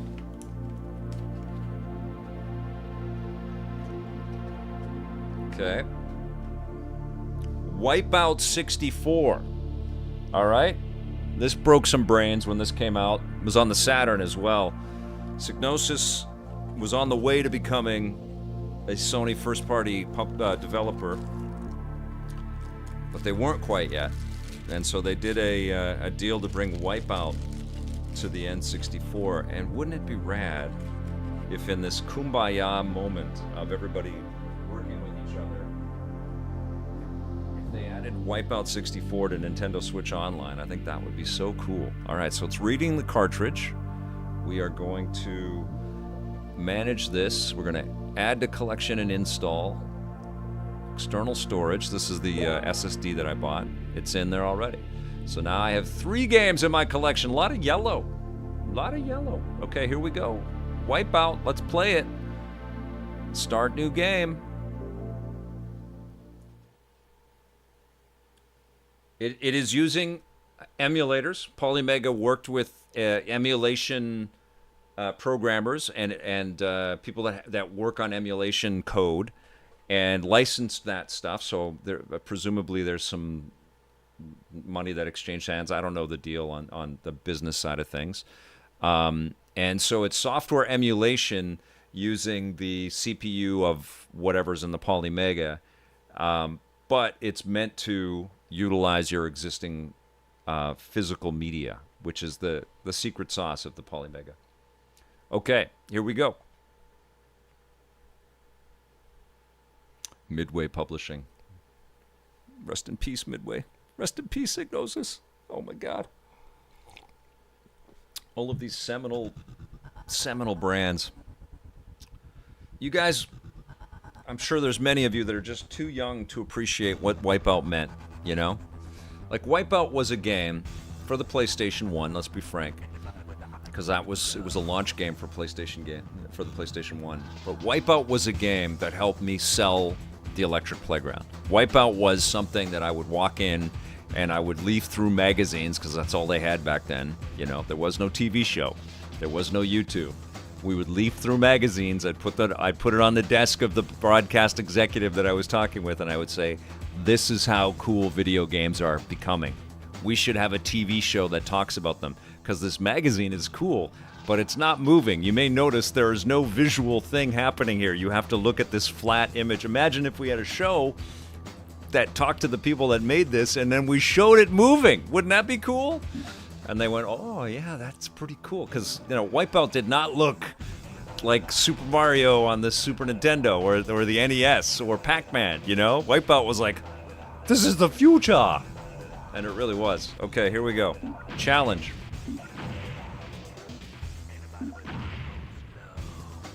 Oh, Wisp, we were working on that, man. We were working on that. We were far along. We had a whole distribution plan, all of it, and we got snafu'd by we're in AMA territory here. Wisp said I'd subscribe to an EP magazine, and we got snafu'd by a corporate double-dealing a-hole that scuttled things behind our back. It was really gross. It really gave me a sense of the stuff that I had managed to avoid, you know, with launching our own production company and running our own show, you know. The sort of hierarchical, gross, backstabbing culture of corporate culture and how that can be. I mean, I was really dismayed. I mean, we were basically betrayed by somebody that shouldn't have betrayed us. But we were along the path of launching an Electric Playground magazine. And it would have been great.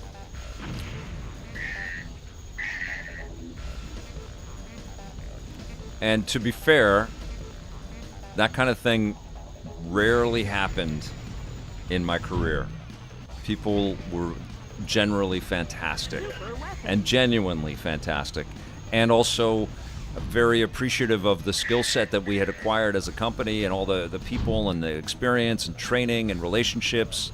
And generally, people just let us do our thing, you know, and let us shape our material. And even though there were a lot of stakeholders, a lot of people that were involved, all the broadcasters, all of the licensees of our content, you know, a lot of people could have stepped in and said, "Do it this way, do it that way," or can you change it? But people were freaking cool and good to work with. So we were very fortunate. and also really appreciative of what we did, you know, all the way along. And I was with every person I worked with too. Like I am blown away by the talents of the people that contributed to the show and helped make it run, and shows all of it. You know, we really. Bad luck. No reward. This is running pretty good. We really kind of achieved some incredible things, you know, for a bunch of people that hadn't done it before. All right. Let's replay that challenge. Here we go. 3, 2, 1, go. This is seeming. I mean, this is running.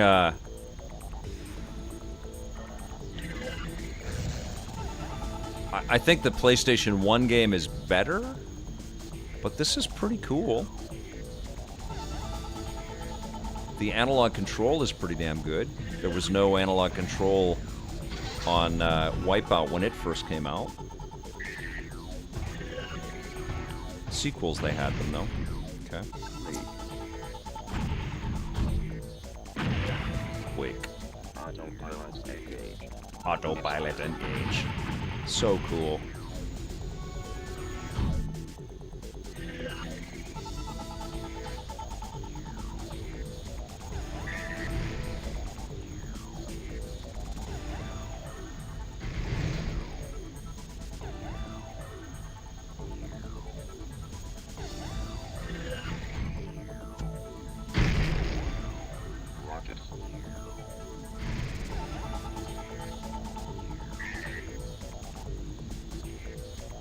Yeah, I love this franchise. Man, do we need I hope with the PlayStation 6, Sony is working on a brand new WipEout. It's one of their best franchises.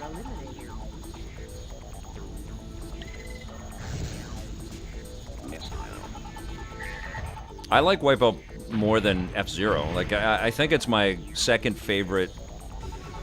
I mean, it bounces back and forth with as my favorite car combat racing experience. It's between Mario Kart and this. And I also love Crash. And there have been some awesome Sonic racing kart games, too.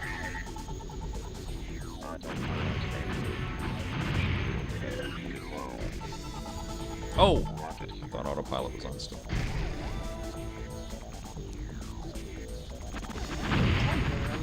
It's so cool. Bad luck. No reward. No award! Okay, one more time.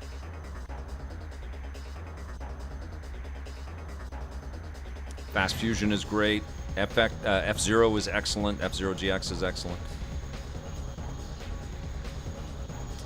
But there was something about this, man. All the cool weapons and I don't know, the tracks just they elicit this kind of idea that there's a life happening just offside, like just outside of the track. Like you could park your anti-gravity vehicle, hop out, and walk into this Blade Runner universe that's all around the game, right from the beginning. And of course they just embellished that as they kept going. And the Designers Republic designs and the incredible licensed music that they use, sublime.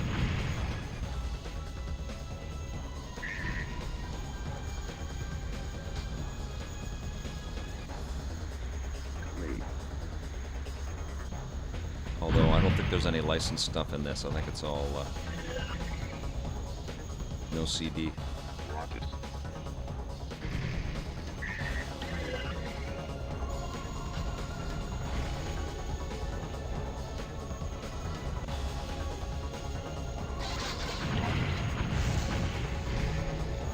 So cool. It is a little hard to make out who's up there.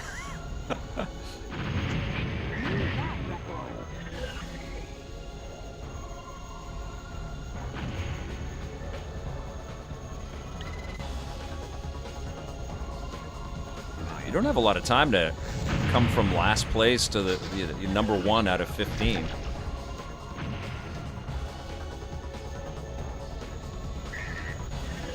Or whatever it is.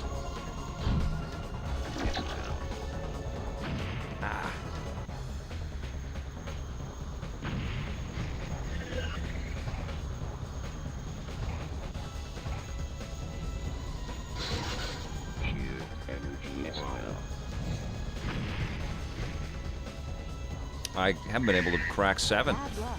No. Okay, well it works. I mean, it's not much of a showcase on WipEout 64 here, but we know the game. It's an awesome game. This is perhaps not the best version of it, but it's pretty damn cool that it's here. We're going to quit that. I'll come back to that another day. And let's move on to our next victim.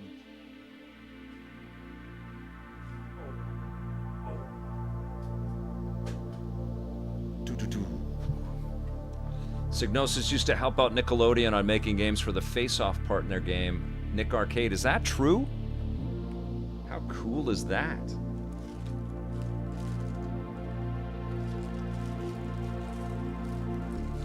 Diddy Kong Racing. Chat, I farted. Fantastic call out. You know, if they made more than one of them... I love Diddy Kong Racing. Dear Lord, I love that game. We sure need that on NSO, don't we? All right, Indiana Jones and the Infernal Machine. Here we go. This one's going to be a little bit clunky.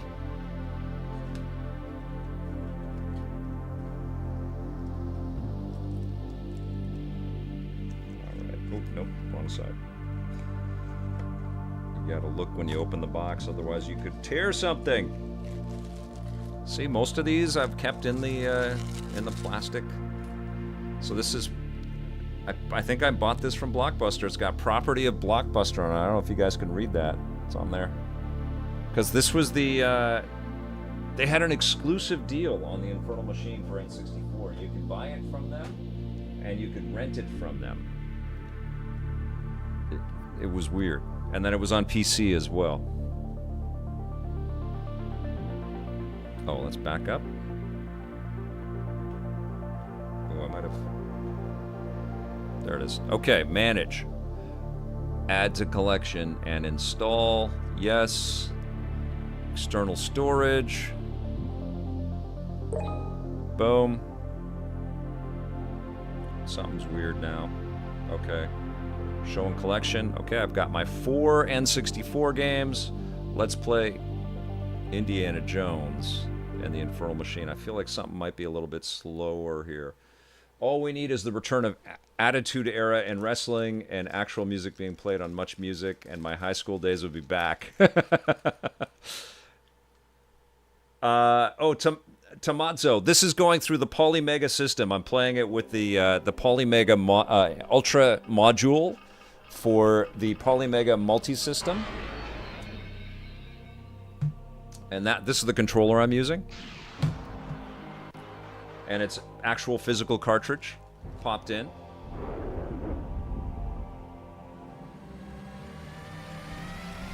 Xenocratios, Entertainment Overlord. Overload. You can call me Entertainment Overlord. All right, you guys. Let's play this thing. Let's see how it goes. I think this one's going to be clunky. I streamed 6 hours of Indiana Jones and the Order of Giants. Let's look at the options here.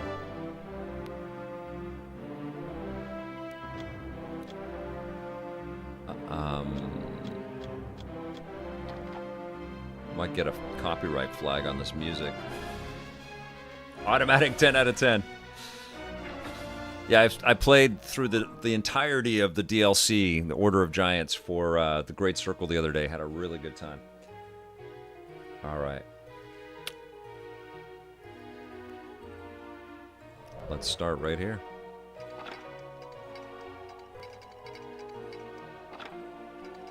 How cool is this, guys? And if you look at the calendar, you'll notice that it is the year 2025. Am I sure? Yes, I am.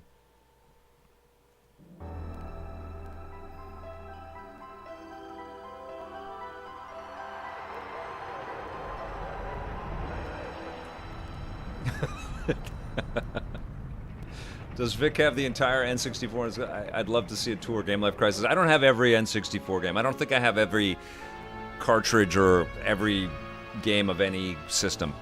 I don't think so. I don't believe I do. I have several, though. One day I'll do a tour, Game Life Crisis.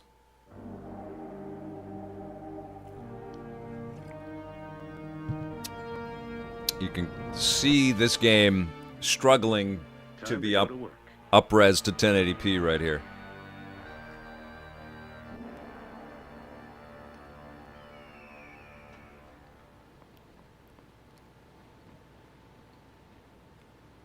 Okay.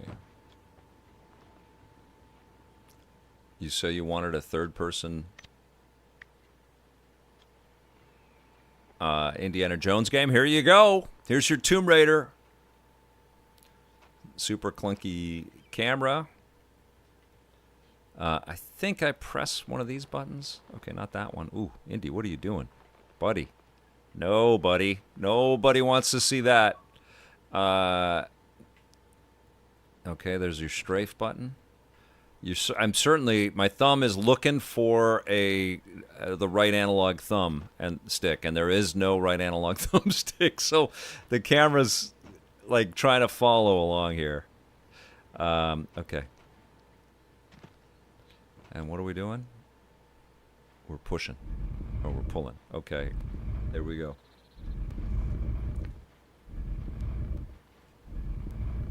This must be running on Unity 1.0. No, this is the early days of 3D gaming is what this is. Okay.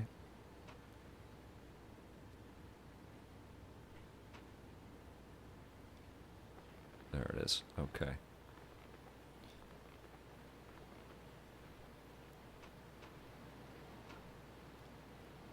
I'll climb up here. Nope. Feels like I will die, but let's see. Nope, I'm fine. Massive leapers. Wow.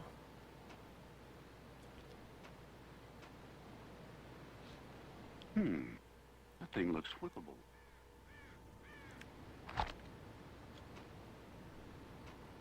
Okay. How do I look at the thing?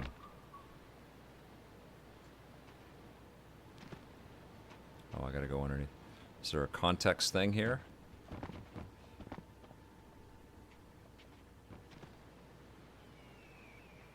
I forget how to do the things in this game. It's been too long. Oh, there it is. Okay.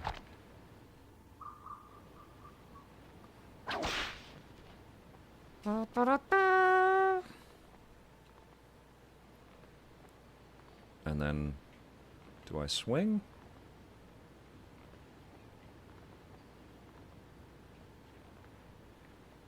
Okay, I got my whip. Pretty clunky, but it is working. Let us put on a virtual display, because that's one of the things that the Polymega can do. We're going to shallow scan lines and blur.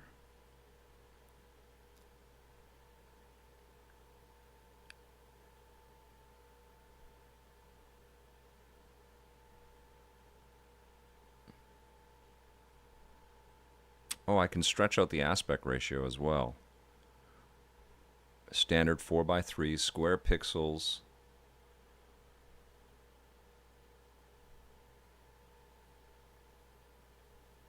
Let's see what that looks like to play. Probably pretty bad, but we'll give it a shot.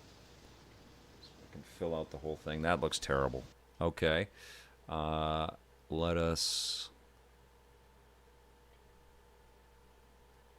do that. Standard 4:3. No scan lines.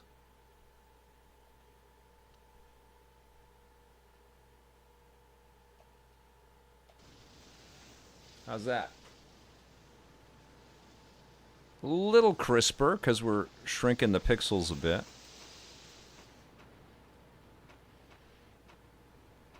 Oh, there's a snake.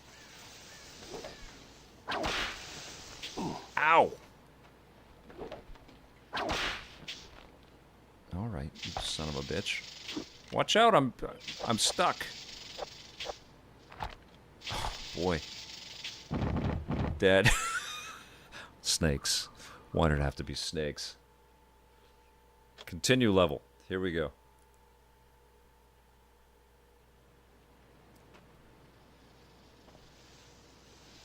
I don't know, Proton John, asking how much does Polymega go for in Canada nowadays. I think you probably just got to look at the U.S. pricing and do the conversion. And I don't know if the freaking tariffs are going to be a problem there or not. I don't know. It's crazy what we're dealing with right now. Okay, so let's take these.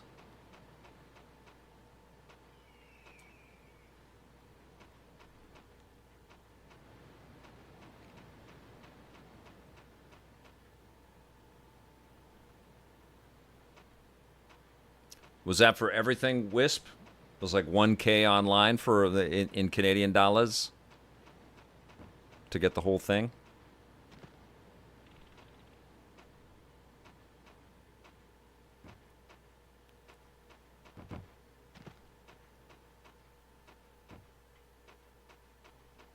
Ooh, what's this? Look what I found. What a cash register sound.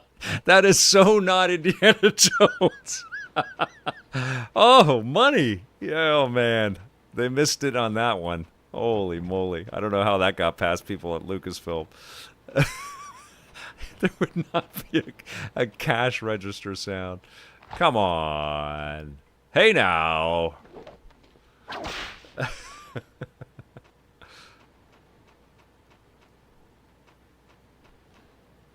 Dalius the Wolf is $700 just for the base unit in Canadian dollars. It belongs in my bank account. The whip sound is great, Arc Scott. You got that. They weren't going to mess that up. Imagine the sound library that Skywalker Sound and Lucas have at their disposal. Actually, you know, we all know that, but they used to work with us whenever we do these big effects things with Star Wars pieces and stuff where we'd go down and shoot and have the developers, you know, duck from TIE fighters and hold lightsabers and stuff. And they would actually send us some 3D models that we could incorporate right from their games into our effects. Tavis Dunn was our visual effects guy. And they would also send us some sound effects that we could employ in some of our things. Such amazing people. They always got a kick out of the EP Star Wars features, and we were so blown away working with them. So fun. Okay, let's go this way. And I think I can leap across there. Right. Yes, I can. Okay.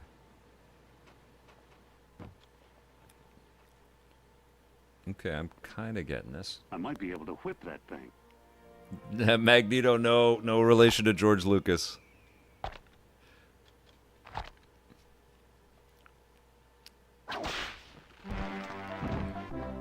He was one of the first celebrities I met, though, in my my EP career, my EP path.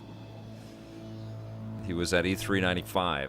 And we got down there, and I saw him walking around, and I ran up and said hello and gave him my business card and pointed out that our last names were the same. But no, I'm not related to George.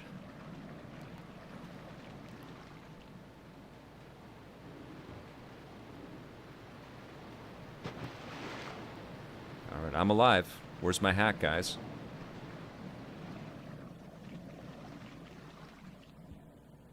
There it is. Funny how I didn't spot this before. If this is the prize, I'll lose my grant for sure. Where are the priceless artifacts? The gilded idols? The crowns of kings? That's no Troy Baker.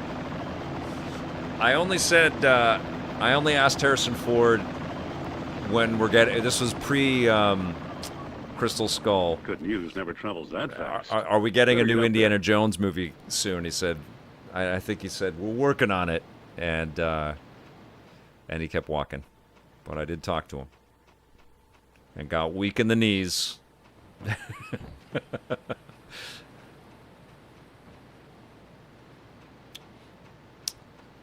All right, you guys, I'm gonna save it right there.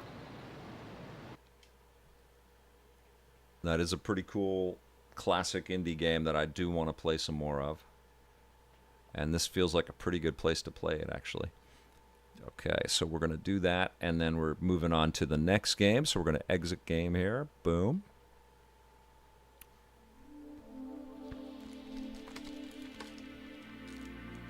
He has heard it all. Absolutely.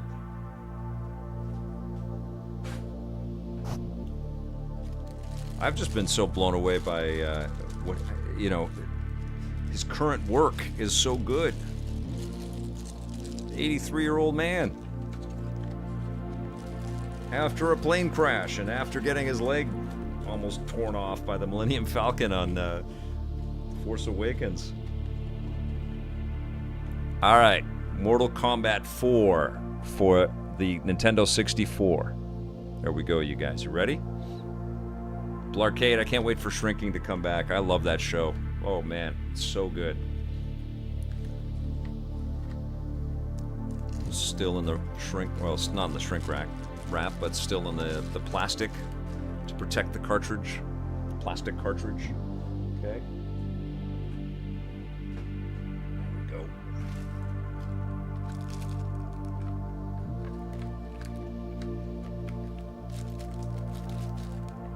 So I'll just leave that open right there. Okay.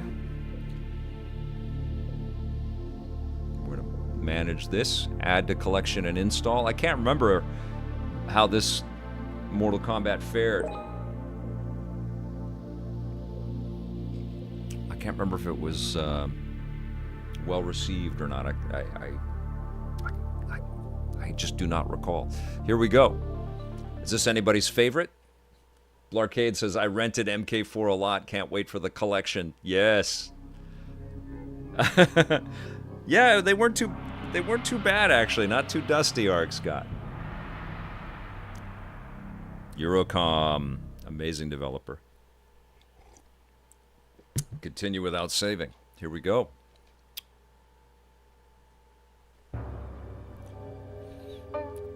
Arcade, I think. Jack Hopkins says, it was okay. I do have a Rumble Pack somewhere. Hold on, I'm just going to look in my drawer here and see if I have a Rumble Pack. 1 second.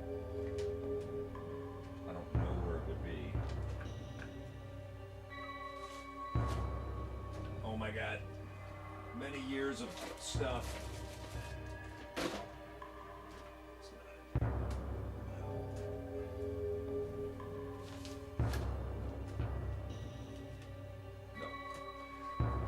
I have a lot of electronics. Not in any of those. Okay, we're just going to continue on. One-on-one combat.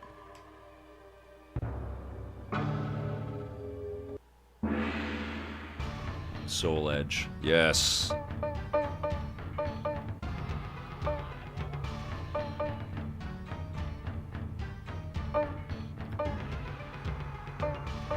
They don't tell you the names of any of the dudes. I think we're just going to go Scorpion. Choose your destiny. Let me get. Oh, novice is gonna be too easy. Let me get comfortable with the controls here again. Round one, fight. So polygons instead of the. Oh, it's running really fast. This is so weird to have a 60 frames per second game all of a sudden. What is happening? You just don't. You just don't think of N64 as 60 frames ever.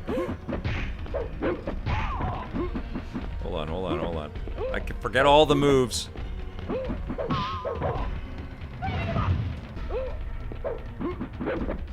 Scorpion wins. I forget them all. Round two, fight. Oh, I gotta throw you over there.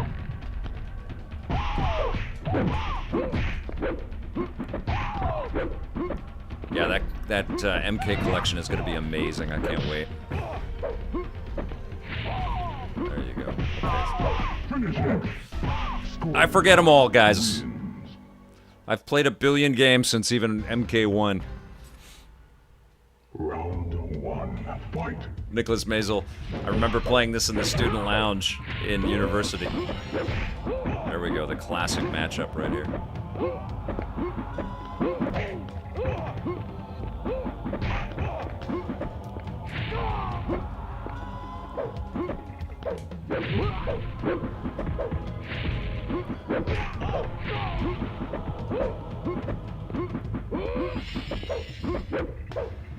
Oh!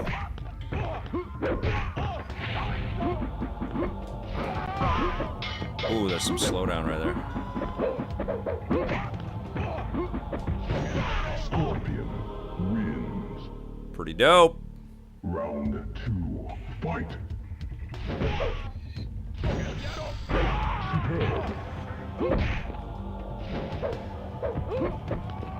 can't wait for Injustice 3. Are you kidding me? That franchise is insanely good.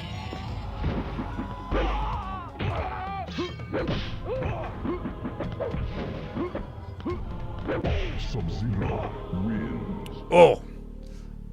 Round 3, fight. Tyfish is here. Hey, Tyfish. I used your awesome EP gifts a couple of times in social media today, and I was thinking of you. You rock, my friend.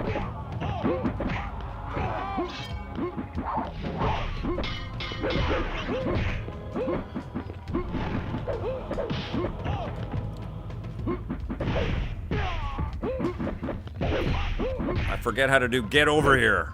Been trying. Hold on, let's see if I can. Oh, they don't tell you them. Finish him.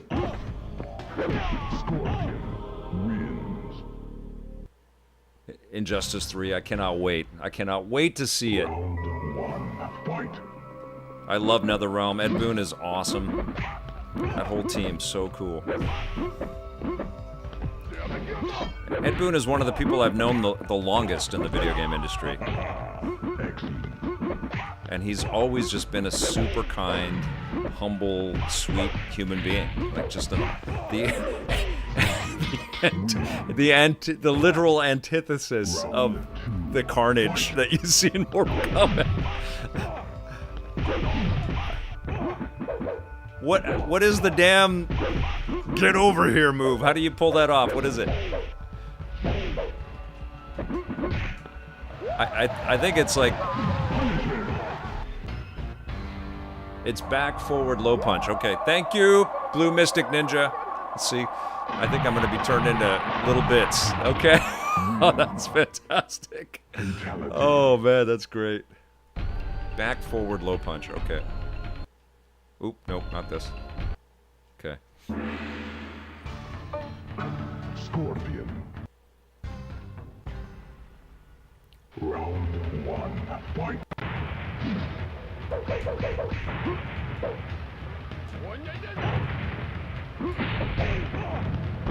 Superb. Ooh. Oh yeah, I have a block button right now, I think. Wins. Okay. Round 2, fight. I got it backwards.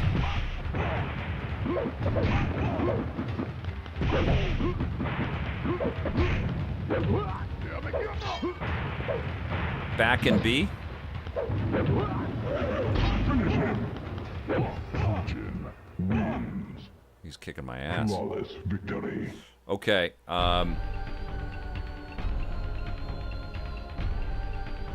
try that one more time. Scorpion. Hey Vic, he's beating you. I know he is. I'm trying to pull off a move. Trying to remember, man. The most basic move, but I literally like I fill the memory banks with whatever I'm working on, and then next. It's the only way I can keep sane.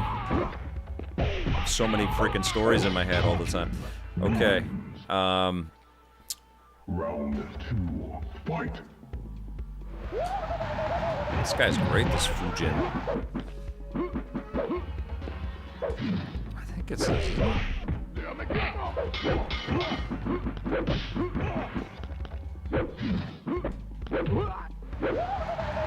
Oh, maybe I've been pressing the wrong button. Nope. Alright. Okay, I want to do something pretty cool here. So this is the Polymega. And as freaking awesome.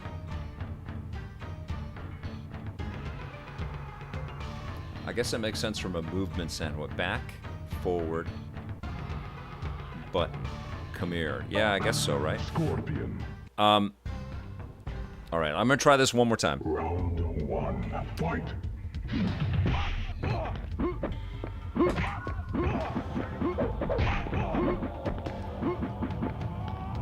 There's just high punch and low punch, right? Oh yeah, I had a... I'm learning the damn buttons. It's gotta be the high... It's gotta be this. Okay. So, this is the Polymega. So, I'm on N64.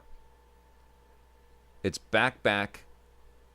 LP is telepunch. I was doing that. Down, back, fire path. I was doing that. Air throw. Is there no come over here? Oh, spear is back. Back. Okay. Low punch. Okay. No. Okay, let's try this one more time. Round 2. Fight. There it is.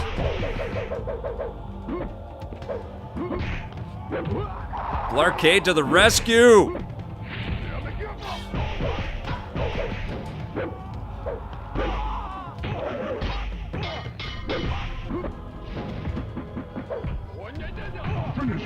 Oh, it's so good. It's so good. Okay, this is the Polymega. So guess what you can do? You can jump from your N64 collection pretty quickly and then jump into your Sega Saturn collection and see how Mortal Kombat 4 compares with, I think I have it over here. Is it in this one? Do I have, oh, maybe it's in my PlayStation collection. No, Ultimate Mortal Kombat 3. See how Ultimate Mortal Kombat 3 compares with Mortal Kombat 4. So this is the Sega Saturn. Boom.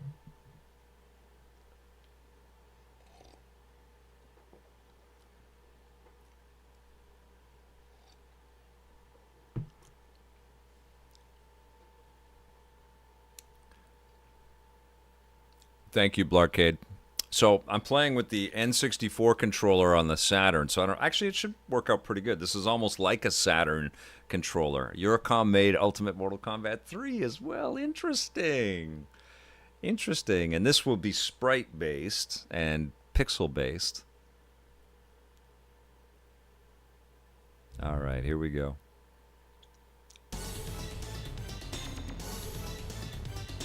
Mortal Kombat!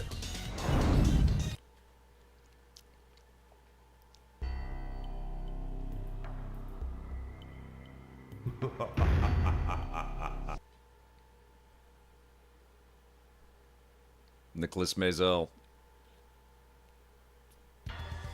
Feel like Saturn, one of the most overlooked game libraries, 100%. There it is. There's my boy. Scorpion. Choose your destiny. We're gonna stay with novice because I'm still learning. Oh, you didn't enjoy Ultimate MK3? I really dug it, man. I thought it was so fast and fun.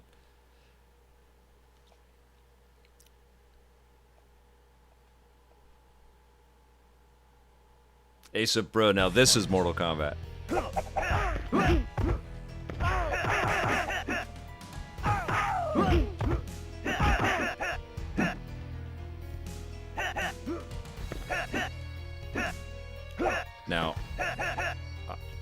Is this? There it is. Now that's Ed Boon. There it is. Wins. Sweet! Games Reaver says Ultimate Mortal Kombat 3 was my favorite. Haven't played one since. Now this is the one where you could hold the run button. Why is he invisible? Is that? Oh, Reptile can do that. Right.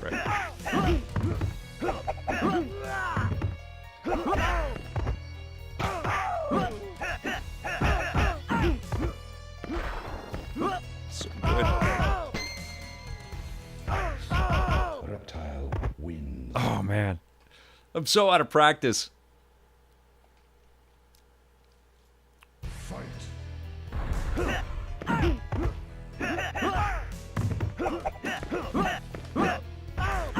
These little buttons are not great for fighting.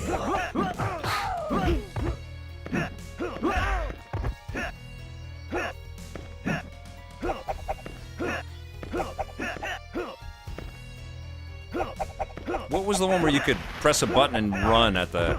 I enjoyed the hell out of that one. I can't remember which one it was. Was it this one? Jesus Christ. Crushing me!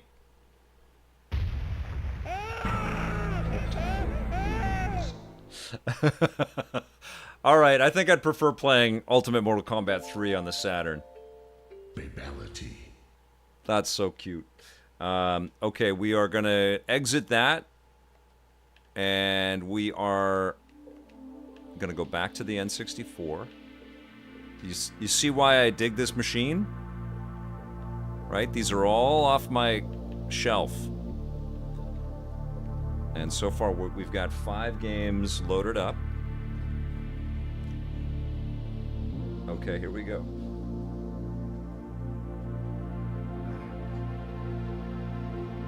They're wedged in there, so you need to really put some strength in, but not too much strength.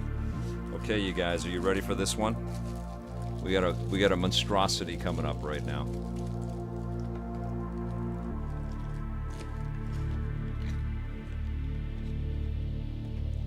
I think you can all guess what I'm talking about. The ultimate oof is coming up right now. Not Roblox. Hold on, I need to put these somewhere so they're safe and not gonna fall. 1 second. The stack is getting stuff everywhere. Okay. You guys ready for this? It's coming. It's coming. Here we go. Let's see if I can stomach this experience. Let's do it. Superman 64. Superman. We gotta try it. We gotta try it. Okay. I do love a good Superman game. All right, let's play. I think we still have to get a good Superman game. Let us manage this. I'm gonna add to collection and install because I have the storage space. These things are so small. Okay. The movie ruled. Oh my God, Alpha Cat. That movie was so wonderful. I absolutely love what James Gunn is putting together right now. Love it. I know not everybody does, but I just think it's fantastic. Great vibe, great message, great cast. All right, start new game. Oh my God, Brian and Tommy, that would be such a great idea, Tie Fish. Brian would crush on all these. He was there. Brian Hartman was there. He's in a lot of our episodes of Electric Playground. Such a good dude. I had so much fun catching up with him. If you guys remember Brian Hartman, he had the cool hair, just great attitude, super positive, super funny. He was a great employee of Nintendo, and we had him on the show all the time. And he was just like a pro at all these games. And we had a catch-up last year, or earlier this year, I think. And it was just fantastic reconnecting with him. It's a Vic's Basement episode that you can find on the YouTube channel. Okay, here we go, you guys. Asa Bro is praying for me right now. I haven't played this since we tried to review it, or, you know, we looked at it. Let's see if I can invert anything. What is normal mode? What is normal mode? What the hell does that mean? Okay. In short time, your fate will be sealed, Superman.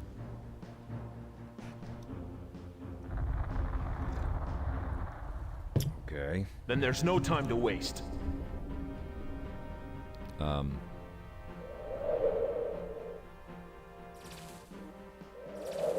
Woo! Fly through the rings. Do I have to fly through all of them? You guys probably know.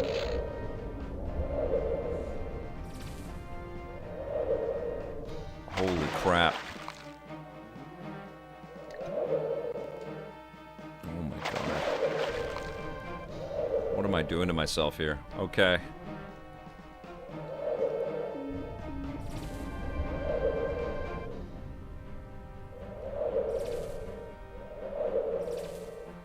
There's no time to waste. Let me race through these rings.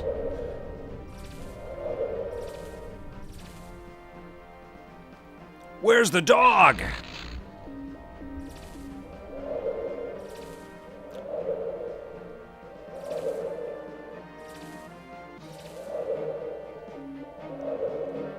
least they have the invert. Lex wins. Okay. Then there's no time to waste.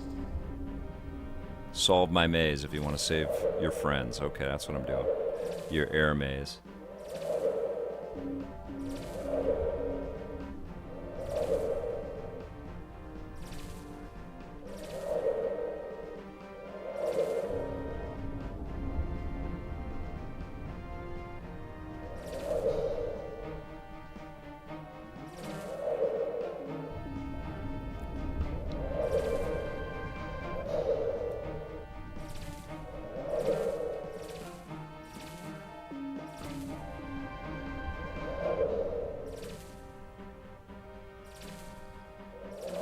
Ay, caramba. It's so finicky. Is there any indicator as to why I would be failing? Like, did I miss a bunch? Because I don't see anything on screen. Ooh, go down. Down, down, down, down. Oh my god, the controls are just punishing. Go down!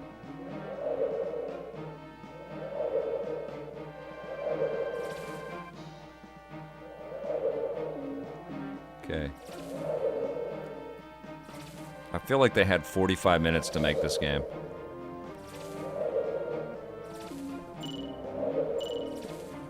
We need this out Tuesday. Can you do it? Yes, I can do it. Okay. Jesus Christ.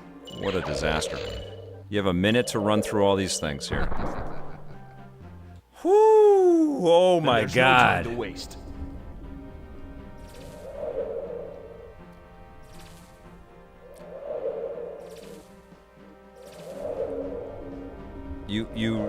I mean, it's so spazzy.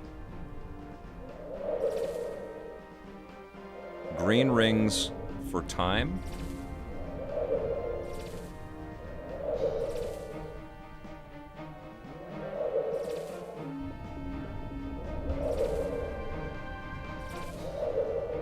That arrow is useless.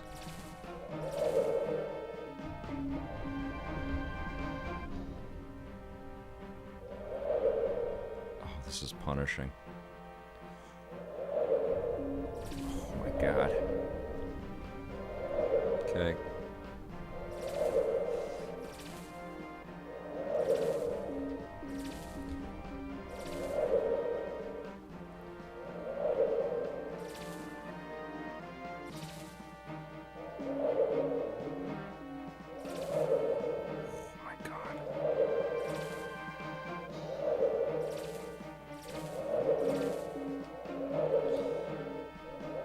And what happens if I go through yellow? What happens? Penalty. Okay. Okay.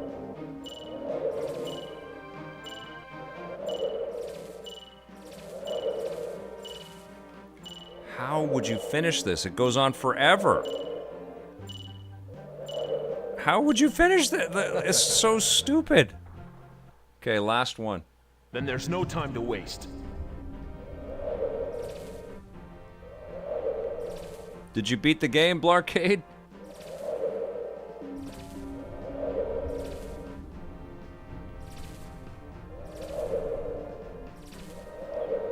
What's the secret? Like, if you go too fast, it's impossible.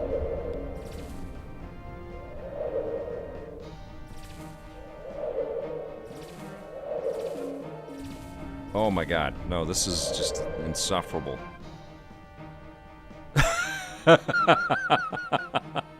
I just want to fly, man. I just want to fly around. Let me just be Superman for a second. Why would you make me fly through those stupid rings?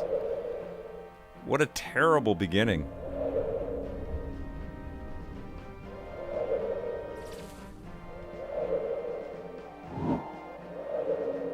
Ugh.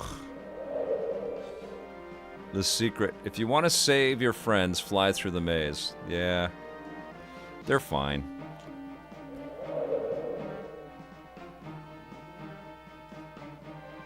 Is there an invisible wall right there? Have you ever reviewed Superman 64 and EP? Electro Lecky, thanks for subscribing over on Twitch, my friend. I can't remember if we reviewed this. I know we reviewed one of the Superman games that we were not impressed with. Then there's no time to waste.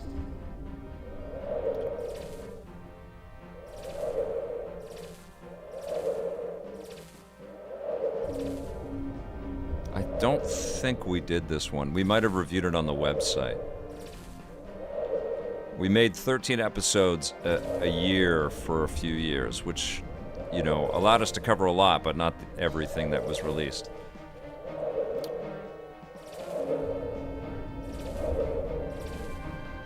On TV. But our website was running every day. So I know I played this back then. I mean, obviously I have it right here, but I don't remember what I said or gave it or where I said it. I don't know if it was on the show or if I wrote something up. Oh, damn it. All right.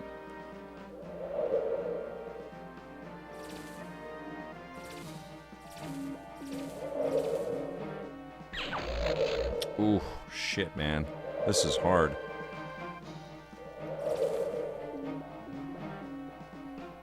I don't know how the hell you beat this. And there's no difficulty setting.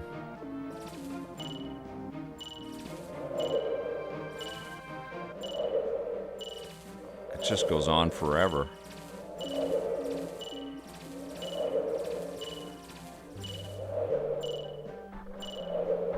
Yeah. Is that the ending right there? Okay. Score at total levels, asking if I would give this a 10 out of 10.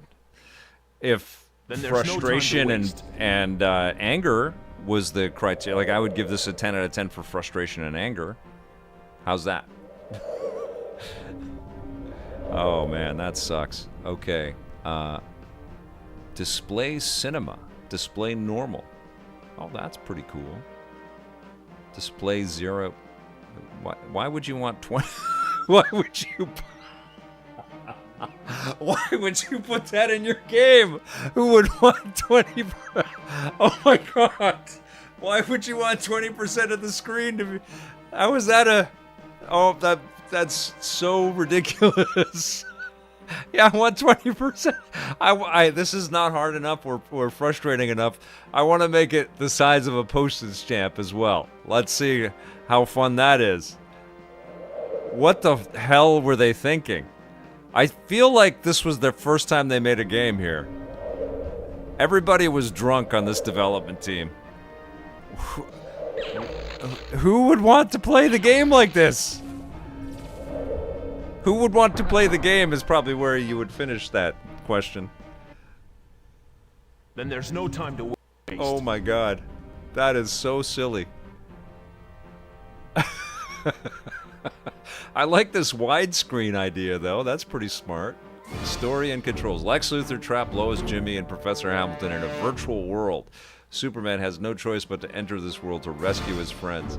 Take off. Land with Z. Accelerate with B. Brake with R. Grab with B. Throw punch with A. Read the last text with L. Resume text with B. Use freezing breath up with up C. Use heat vision with left C. Use X-ray vision with right C. Activate events with B. Okay. Then there's One no last time try. to waste. One last try. Come on, we're all in this together. This sucks. We can do this. Go. Go. Go. Go. Holy shit, it's too fast. Okay, go. Go. Stop. Go. Go. Go. Go. Go. I mean, you gotta book it, and the controls are terrible. So go. Go. Ah, my God, it's out of hand. Okay.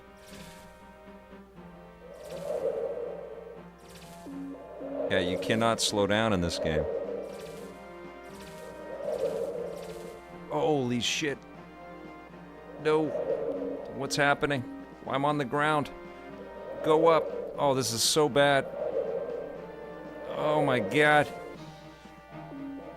Like, honestly, that's gonna hurt. And, okay. I'm stuck in something. This is so terrible. Holy crap. Okay, gray. Bad. Okay, that's enough of that. Oh man, I don't want to play that anymore.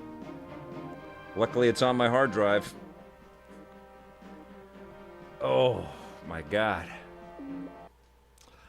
Okay, I did that, guys. I did try to play Superman, the new Superman Adventures. Ouch. This game makes E.T. for the Atari 2600 look like a frickin' masterpiece. Oh. Wow. Wow. Should I burn it? No. This needs to go into a museum. This is one of those games that should be in the one of the crates at the end of Raiders of the Lost Ark for sure. All right. Okay. San Francisco Rush. Let's redeem the stream with San Francisco Rush. Let's go. This is one of the best N64 games.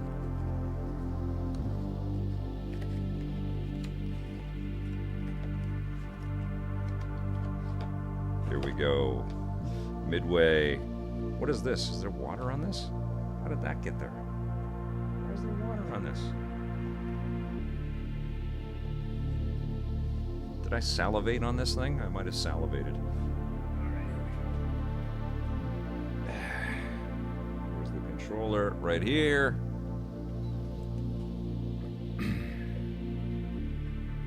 John Yamtop dropped the link to our Discord. Jump in there, you guys. Well, that was something. Hey, they all can't be masterpieces, all right? We're going to add collection and install external storage.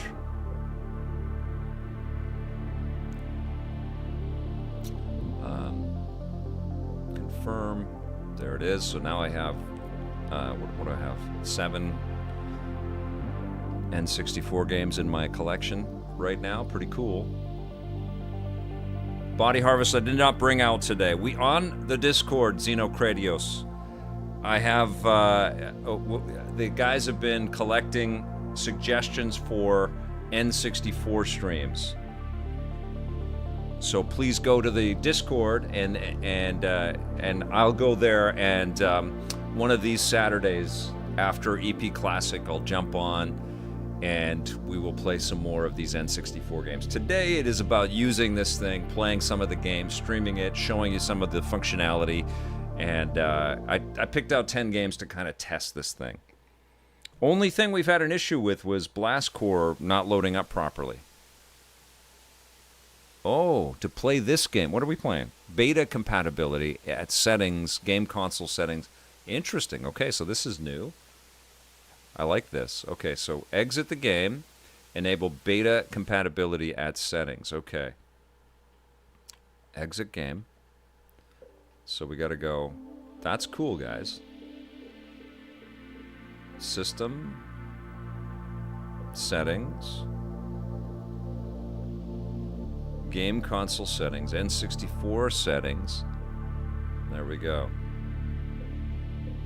So I don't know if this is going to work very well. Let's go find out.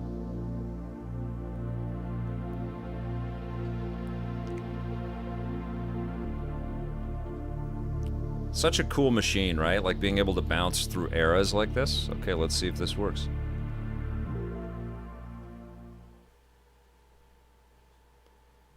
No, not as convoluted as a PC. Definitely not. So I wonder why this has to use beta. Ooh. We're having some issues, guys. Maybe the emulator is not great for streaming. Like streaming data off the cartridge. Okay, rush. Ooh, this might be tough.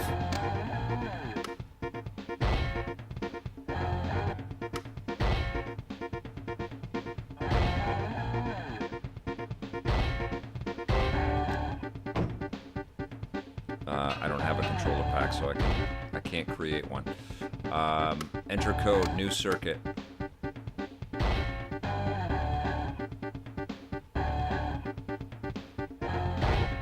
Okay, here we go. Get the OG devs on and ask. Oh my god, Tyfish. Call up Edlog. Yeah, this feels a little blown out. Oh, we are having problems. Yeah, this is precisely why I still want to get the Analog 3D in here. I want to compare compatibility across machines. Oof. They gotta update this, man. This game should run flawlessly.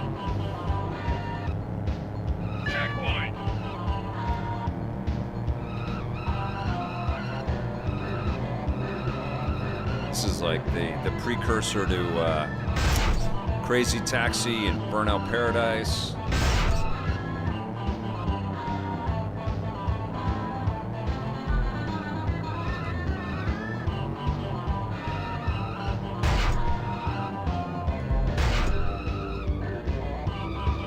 I wonder, does EA own this? Because EA bought a lot of Midway assets, but where is the Rush franchise? This should be, like, Eugene Jarvis should own this, man. He's like oh, Jesus. He's like the, I don't know, like the aggregator of awesome arcade philosophies over at Raw Thrills. And sort of the preservationist of the Midway ethos.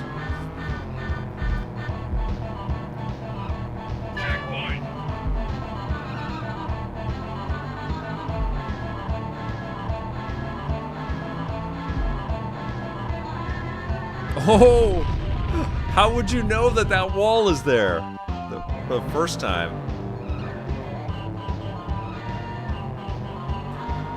I'm bummed. I was looking forward to this, and this feels compromised. These jumps were huge. Oh, Jesus, let's go.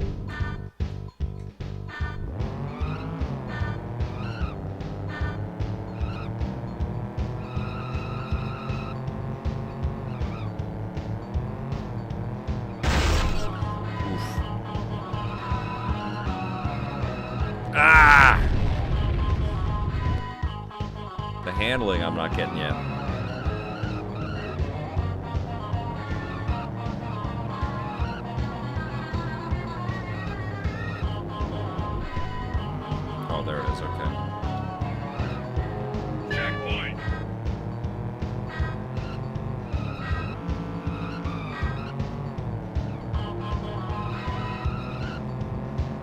music was way better in Beetle Adventure Racing.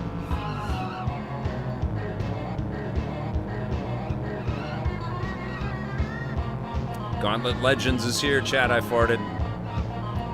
We're going to be checking that out.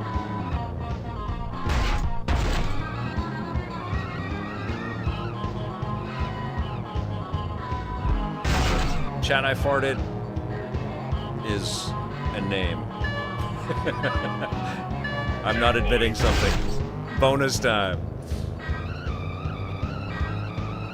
Love Jet Force Gemini Tactics. Such an incredible game. So yes, I will be streaming the Nintendo Direct on Friday morning at 6 a.m. Pacific. So I will see you guys for that. And I'm going to have another stream tomorrow.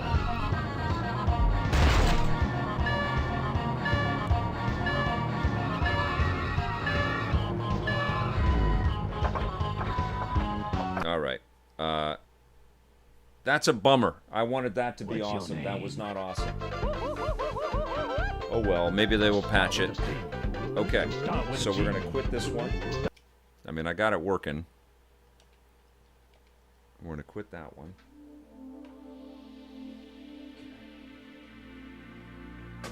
Yeah, Beetle Adventure Racing, so far the best racing experience on N64 that I've played on the Polymega. I really want that analog 3D now. I want to see what these games look like on that machine.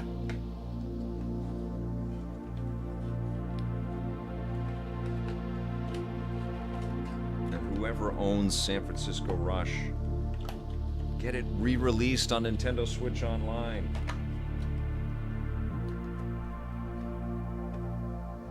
All right. Gauntlet Legends. Let's go.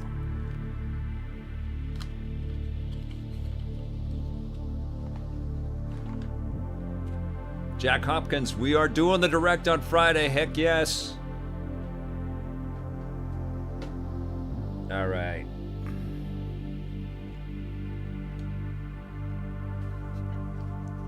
A co-op staple from back in the day. This one as well. This should be on Nintendo Switch Online with some online play, right? All right, here we go.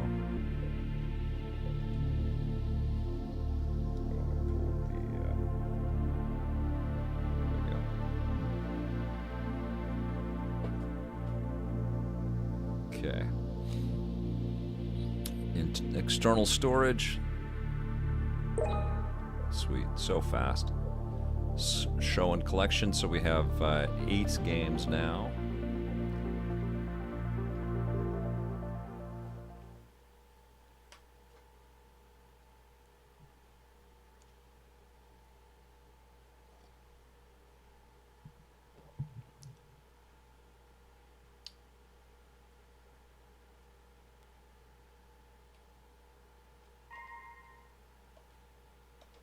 Okay. I have one of those expansion packs as well. Oh, that's built... Right, the expansion pack we plugged into the N64. And then Rumble Pack and memory card goes into the controller. Right. In ancient time, a greedy young mage summoned a great demon.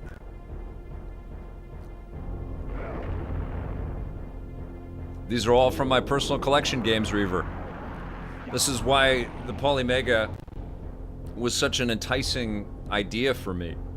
You know, I know Brian Bernthal, who's one of the founders of the company, through meeting him talking about the Polymega, and you know, similarly, he's been a collector and a fan of all of these games. So he has this massive library, like many of you guys do, and I just wanted to use these things, you know. So when analog started dropping the, like I have the Mega SG and the Super NT, love those things. Edlog right there. Legend, worked on Centipede. And Asteroids, I think, was his. Incredible. But when Polymega was coming out, and it was all about utilizing the collection that you have, I was so impressed. All right, here we go. Yeah, Midtown Madness is a great game too, Arc Scott. All right, here we go. Can you borrow my WWF No Mercy? Because I want to see that running here. The GOAT of wrestling games. ASAP, bruh. I think I have that. I think I have it. All right, here we go.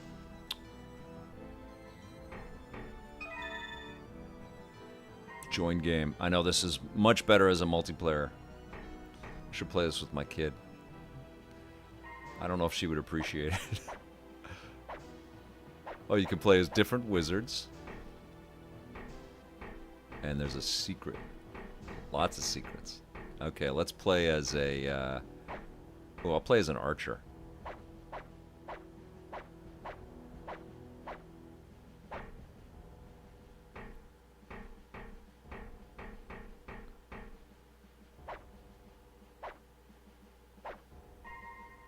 Sure. Cool. Okay. What does end do? Oh. Hey,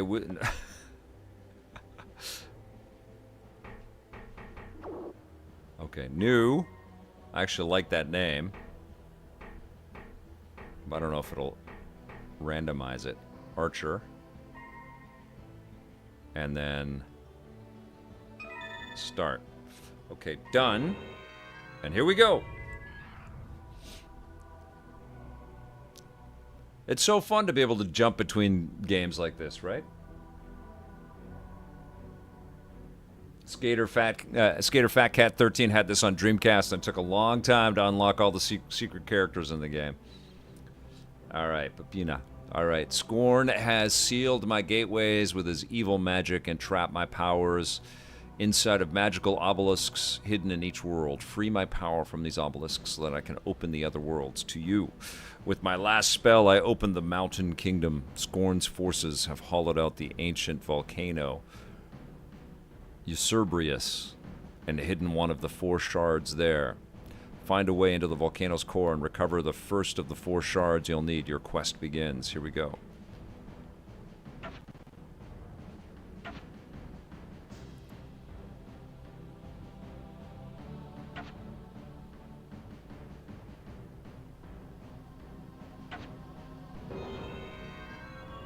Cool.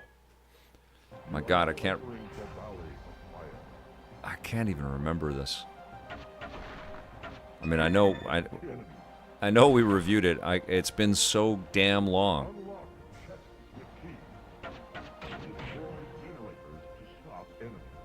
Cool.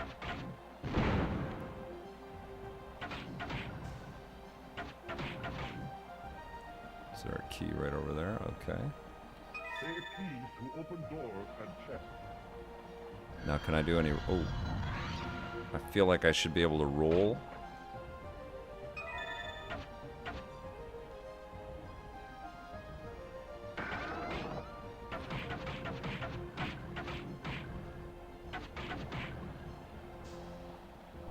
What's over here?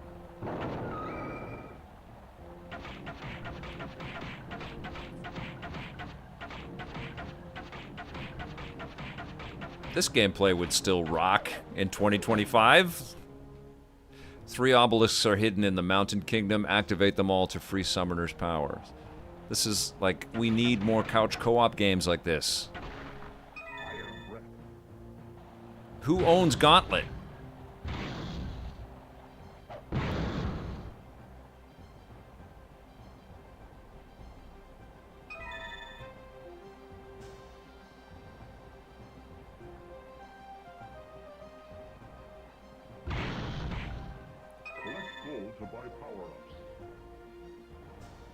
Co-op for the win, right? Couch co-op for the win? Yeah, big time. Like, we need more games like this. I want to play games with my kid, you know? And my wife. My wife takes a little more, like, convincing. We play a lot of Dr. Mario and Mario Kart. But it's really fun when we're all hanging together playing games together. There's not enough of them. This would be so fun with a few family members beside you. Make a new one of these. Oh, I am totally... Oh, okay. I thought I was done. I used my my smart bomb already.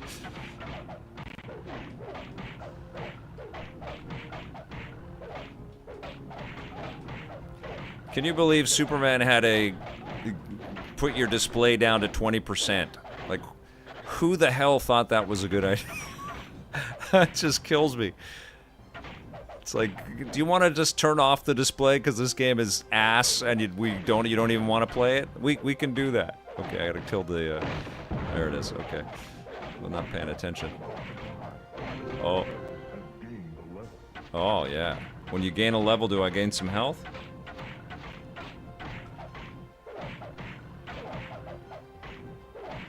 There we go. Okay, here we go.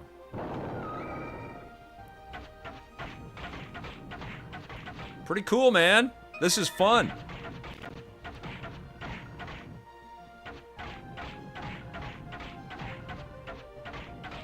Arcade Mario Party is the go-to for you guys. Fantastic. We had a rough experience with one of the Mario parties, and my family. Well, we streamed it. My daughter and I streamed it, and we had a good time. But the one of them, we played all the way through a game, and then there was some weird after the game kind of. You know, rolling for and rollbacks on who was going to win, and I think my kid was ahead of everybody, and then she came in third place after everything was tallied up, and that just pissed my kid off, and my wife was like, no, that's not cool. She was really upset. She was going to win, and then one of the Koopas or something came out and said, nope, okay, and then we're tabulating this thing, and this person did very well. They landed on the most boxes, and then she lost, and she's like, no way, I hate this. Okay, 1 second here. That was eye-opening. 64 months, meant to be, play forever. Oh my God, Tyfish, you are the kindest and the coolest. Thank you so much, my friend. Thanks for being a fantastic member of the EPN community. Just how it works, Xenocratios says about Mario Party. All right, here we go. You got to turn it off. Yes, you do. Absolutely. Okay. Let's try that again. I'm gonna go in a different direction. This is fun. That's Mario Party for you. Totally.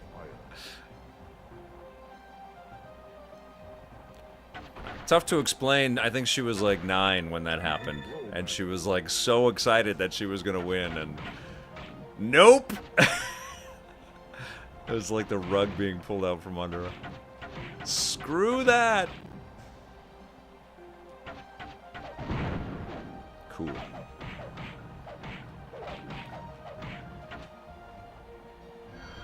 Oh, I did that again.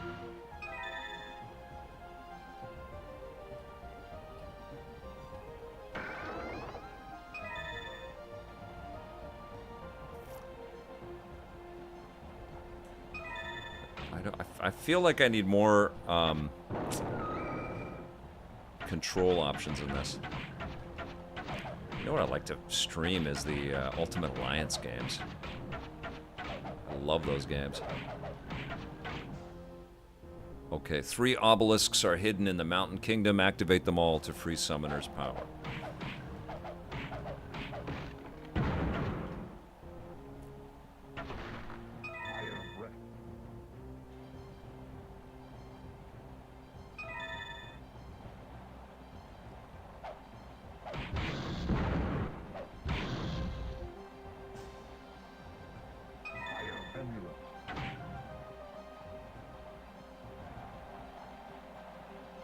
Pretty freaking cool. Okay, it's telling me to go this way. VA Warrior. I don't know if I've ever played Gauntlet Legends with 4 different players. I don't know what happens to the frame rate. Anybody know? On N64, is it just punishing? I imagine the Dreamcast would handle it very well. I'm pretty sure I have the Dreamcast version.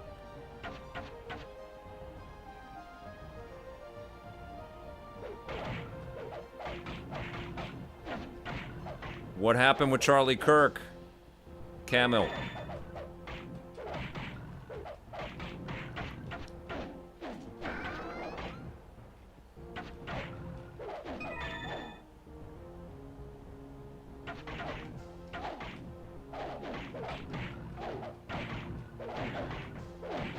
Well, now I'm intrigued though.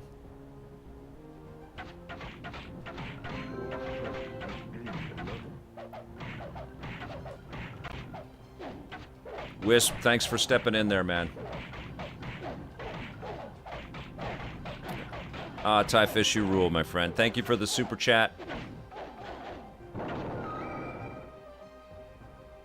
Have a good doc appointment. Hope everything's going well in your life, my friend.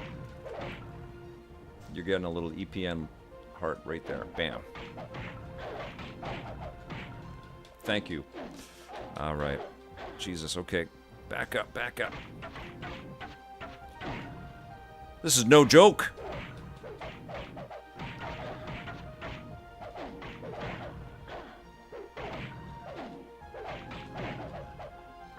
Holy moly, really?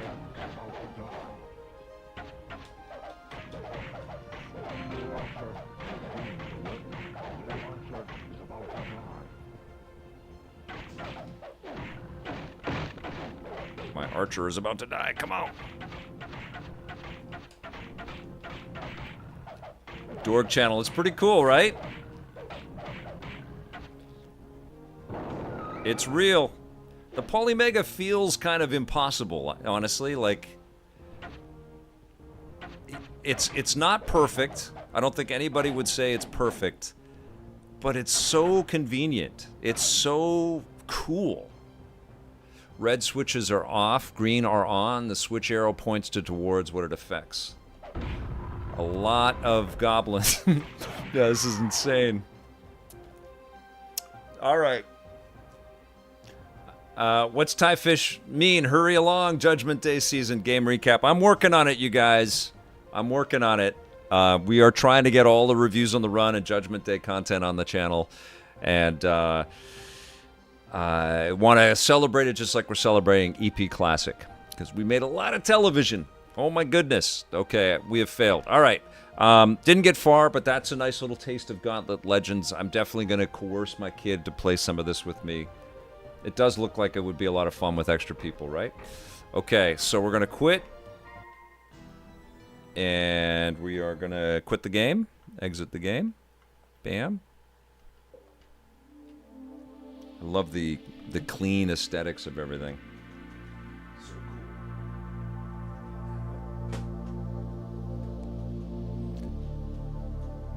Well, put it this way. We are in Season 6. We're wrapping up Season 6 of Electric Playground EP Classic this week. And I believe we had posted a bunch of episodes of our classic content up, but it was a little all over the place. We weren't doing it once a week. There was no schedule. There was no real rhyme or reason. We just slapped a lot of episodes up. And I thought...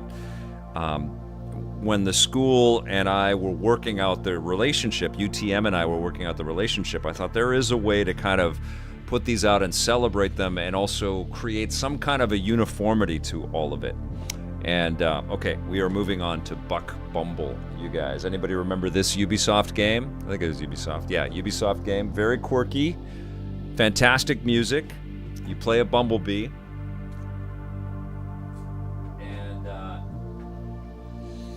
And so my thought was, let's do this once a week. Let's celebrate it. And I've been loving being able to do this because it's every episode represented a lot of money and a lot of effort, a lot of travel.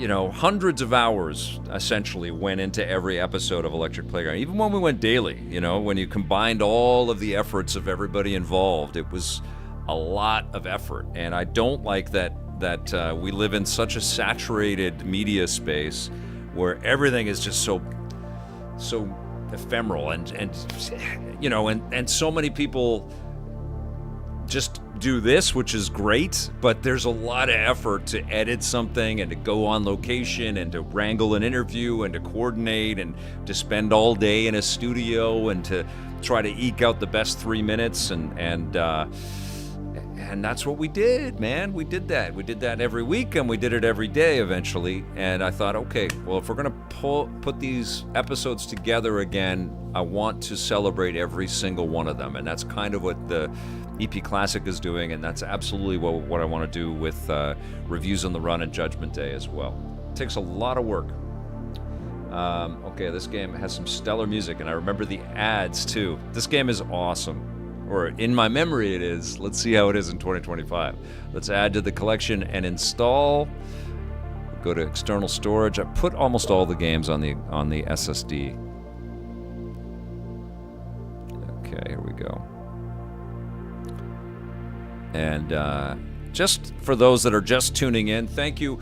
And please hit the sub button or the follow button so you can jump into the chat and say hello to everybody. We have the best community, in the gaming space, bar none. Like, people have been watching Electric Playground, Reviews on the Run, been watching our work for years and years. They know tons of stuff about the video game space. They're positive. You guys are freaking amazing. Like, positive, intelligent, supportive. You're here to have fun around video games. It's not all poison, which is a big part of the video game space these days, which sucks. And I'm so freaking grateful. So if you're watching, if you're lurking, if you're just curious, jump in and say hello, because you're around good people. Okay, seconds to back it up. Okay, I wanted to show you guys, so people that are just new. So this is the Polymega. These are some of the Super Nintendo games that I've put into my library here. These are all installed, so I can jump into any one of these games without having to find the cartridge, which is pretty cool, right? I have the cartridge for all of these. I even have, I bought it at a, I don't know, some kind of an event, because I do side-scrolling superheroes, where I take a look at classic. I haven't done one of those in a while, and I want to get back to it. Where I take a look at classic, and it was Spider-Man from Insomniac that got me thinking, I want to go back and play some of these awesome classic superhero games. So this is a Japanese cartridge. This is an amazing game, by the way. I should stream some side-scrolling super. There's too many good things, man. It's crazy out there. So your library is all of these classic games. So I don't have a huge NES library, but I did pick up Rocketeer. Love it. Oh my God, Ark Scott went nuts on gifting subs on Twitch. Look at you, my friend. Thank you so much. Yarotaro, thank you. Xenocratios, thank you for joining. Zach Morris, A Beast of Prey. ABCDEFDS. Okay, good to see you. Dark Knight 2500. You're in the right place, Dark Knight. Polyp 8. Tie bands. Oh my God, you guys, this is amazing. This Rue, thank you so much. Wisp, you lead the way with your honest but positive coverage of games and not getting into the politics and tribalism. Thanks, Vic. We got to get you nominated for the Order of Canada. Oh my God, Wisp, that's such a beautiful comment. Thank you, man. I love this industry. I love games. I just have always just felt fortunate to be able to do what I do. Thanks to you. Thanks to a support like yours. That is such a ridiculously kind, over-the-top comment, but I love you for that. Thank you so much. And Ark Scott, that's crazy, man. Thank you so much for spreading the love with other people out there, and thank you for joining up and being a part of this community. And seriously, John Yomtov has been dropping in. You might have to go back in the chat a little bit, but has been dropping in the links to the Discord. We have a great Discord community. I'm not always in there because I got to make the stuff, but a lot of people from this space are, and people are chatting all the time. Every time I'm in there, I'm just really blown away by the friendships and connections that people are making. You guys have been watching EP in a bunch of different ways and flavors and a bunch of different environments. And that's kind of the common denominator, So it's really mind-blowing for me to witness that you guys connect up. And I don't know if you guys play games with each other or are friends across other systems or whatever. But I think that's just freaking amazing. You guys are asking about a Spider-Man figure. I'm not sure what's going on. Wait a minute. Zeno Cradios is asking about a Spider-Man Deluxe figure. What's happening? Bumble Arcade's... Okay, I can't keep up with all of that. All right. Okay, here we go. We are going to play... Okay, so I was showing off the Polymega. I got distracted. Thank you so much for all the love, you guys. So you can play all these different systems if you don't know. And we are playing N64 today. It's a module called the Ultra module. I forget the name. It's Ultra module set for the Polymega. And you can... There's different ones. There's a Genesis one. There's a module...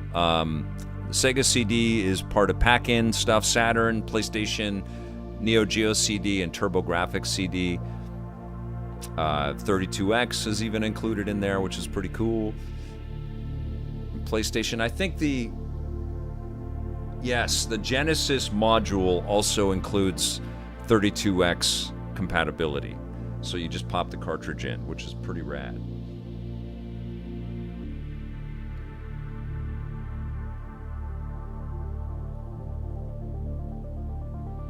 Ark Scott, there's the Discord. Thank you so much. Thanks for popping that in there.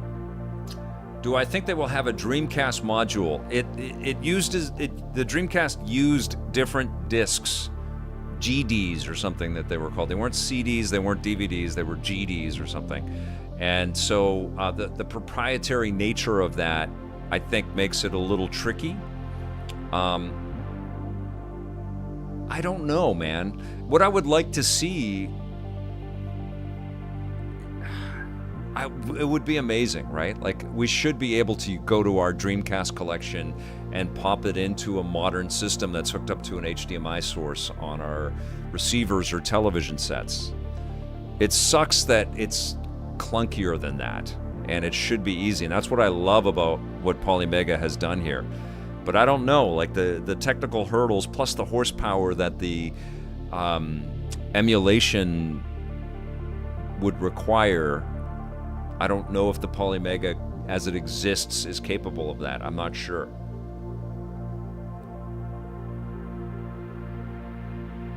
Yeah, you could burn it to a CDR and then burn it to the drive. Yeah.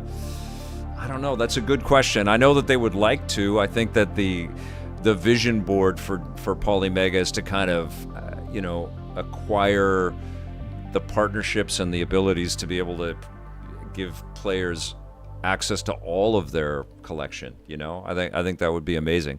But of course, they've had issues with just getting it out to people, getting these things made quickly enough.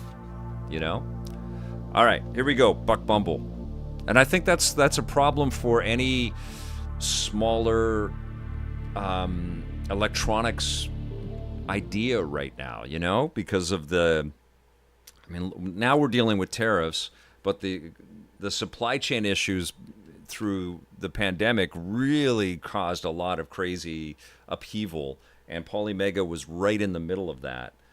And I think, the world has still been dealing with that. And so, if you're Apple, you can force things through and you can change your supply chain, and because you're building so many things.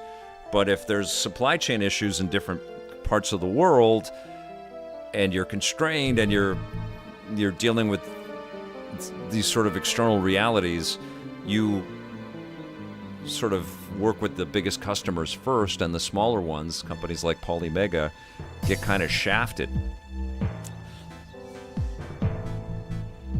So it's been a bit unfortunate that Polymega has had to navigate through all of this stuff, and it's taken a long time for people. I know there's probably people watching right now that have ordered one, that have been waiting for one for a long time. The Entertainment Overlords channel. Yarutaru. There we go. You're listening to the best reason to have this cartridge right here. Dance break. You guys are dancing at home, right? Yeah, baby.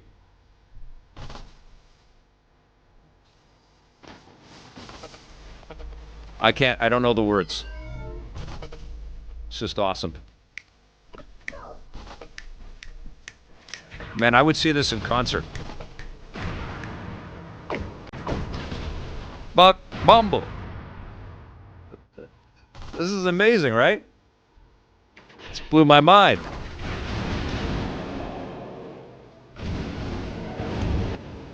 Yes! So good. Bring this back to the N64, or to the NSO, man, the N64 channel on the Switch. Blow people's minds. Play this at the club, right? So good. Mission 1, Shock Strike. A forward herd scout unit has been sighted. Teleport from base and eliminate all the enemies you can find in the area. Ark Scott, thank you so much, man. Thanks for being such a great friend to EP. You're the best. Have a great dinner. Say hi to your fam for me. All right, here we go. We fly around as a bumblebee and we shoot things. With the best soundtrack in games. So good, man. Video games rule. People don't know what they're missing. I gotta get the controls down here. This is the kind of stuff that got me in. I'm still an invert guy, and it was playing games like this on the N64. Like, these were some of the first 3D experiences that we got back then, and like this defaults to invert, which I think probably was a bit difficult for younger players to grapple with, and so they would flip to standard or non-inverted controls, and then they would get accustomed to that, you know? And so I saw, it used to drive me crazy at game events and early previews of games. I saw the flip happen where invert ceased to become the default, and then there were preview events that I would go to get hands-on with early games, or games a little bit earlier, and the devs hadn't put in invert controls into what I was playing, and I would struggle like crazy trying to navigate a 3D game of any kind without invert controls. But it was precisely because, you know,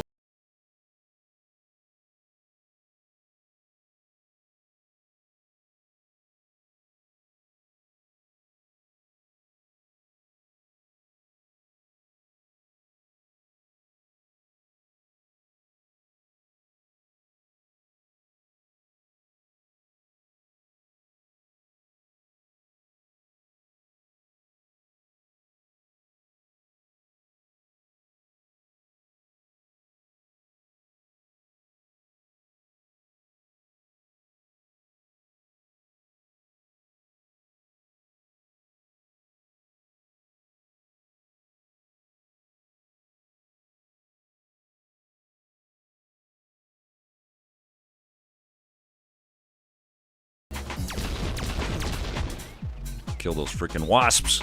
Get them!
I need some health.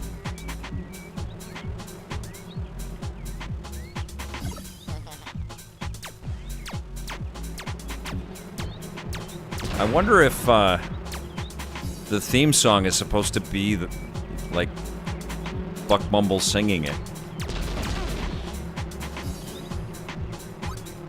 This is cute as hell.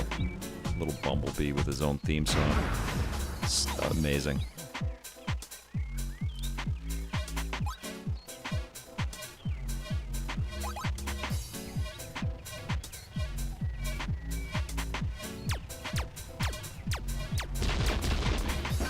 Oof.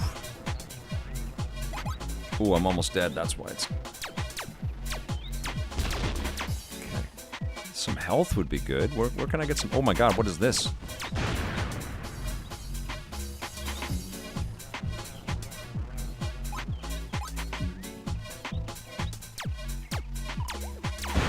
Oh! Barricade missed some of the Beetle Adventure Racing earlier. Awesome game.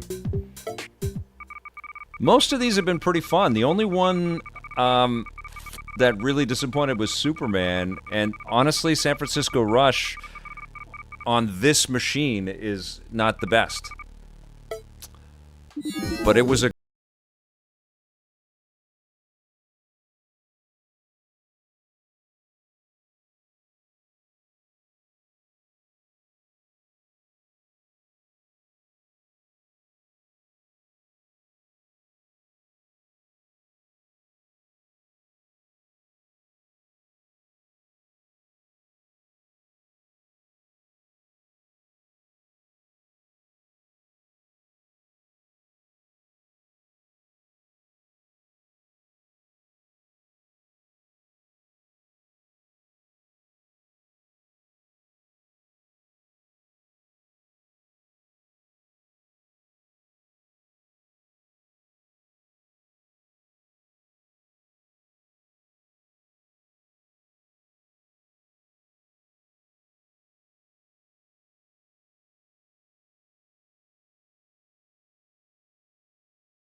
rented it. Never seen this one, Barricade says. Yeah, I don't know what the release date was, but we might have been looking forward already. Post N64 by the time this came out.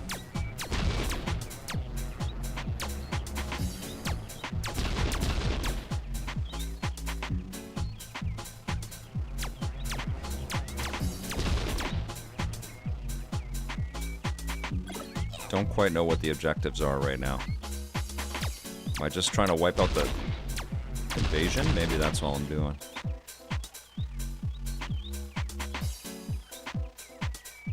Slide away. Incredible game. I streamed a big chunk, well, a nice chunk of it the other day, and I've been playing it on my Steam Deck OLED in bits and pieces ever since. And I concur. From what I've played, it is absolutely a 9.5 out of 10. I was playing a little more Ninja Gaiden last night, too. My god, you guys. I hope you picked up Ninja Gaiden Ragebound. What an exquisite game. We are eating well right now if we're fans of 2D. Shinobi as well. Oh, so good.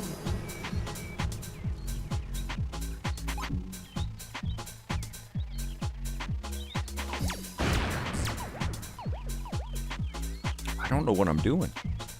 I feel like this is G-Police X-esque. A little too freeform for its own good.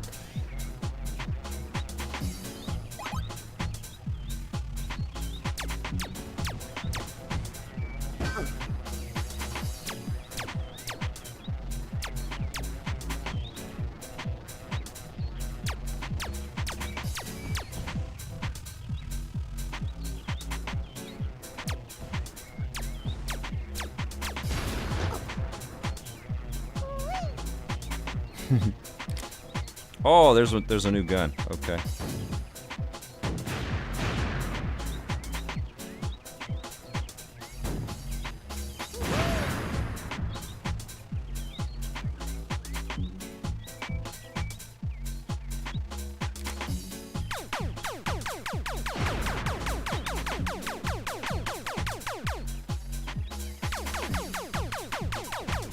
Ooh.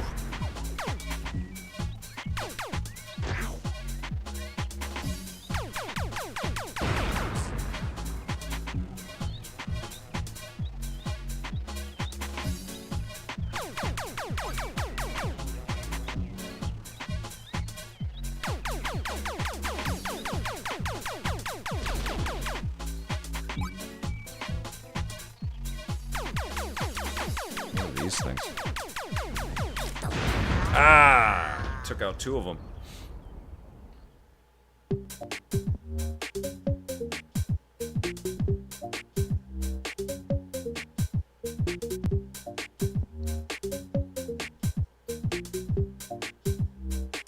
Las Vegas. I did finish the Order of the Giants in one sitting. Yeah, it was fantastic. All right. Gazbang Goblin, thanks for subscribing for 2 months, my friend. You rule.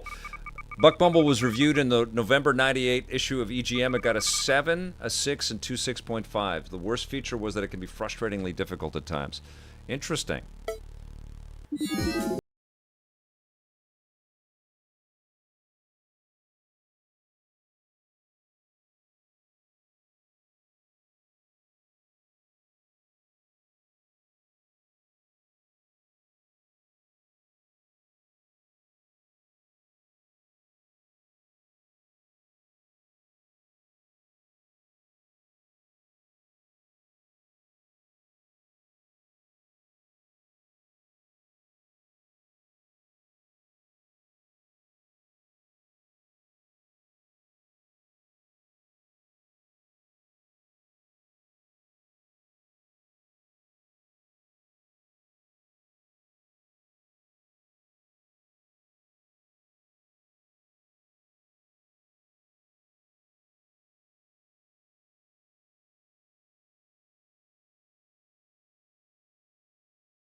We'd play the 2D games and we'd look in the background and we'd go, well, wouldn't it be cool if you could go to those mountains?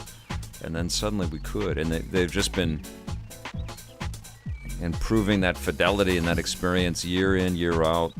And then you get to like Skyrim and you look around in every direction and you can just go wherever you want to go. Incredible. It's been a real privilege to not just be, always be a fan, but also to sort of cover these huge transformations along the way.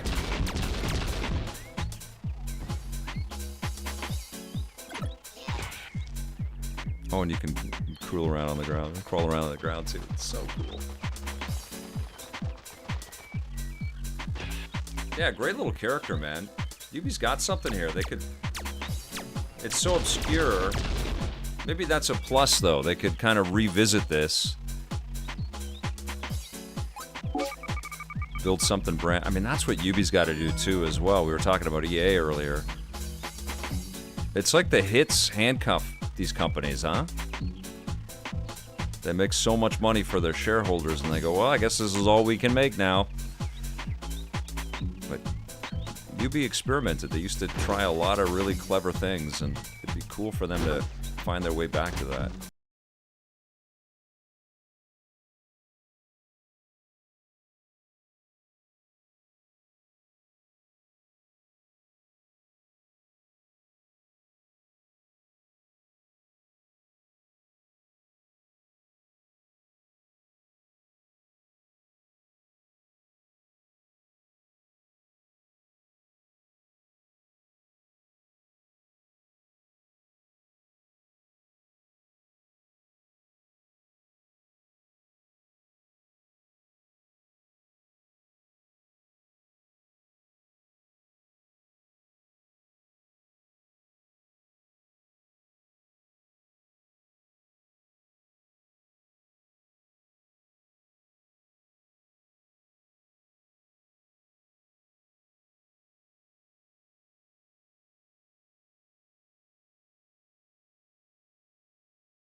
Getting shades of Jet Force Gemini in this, too.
Ooh, careful.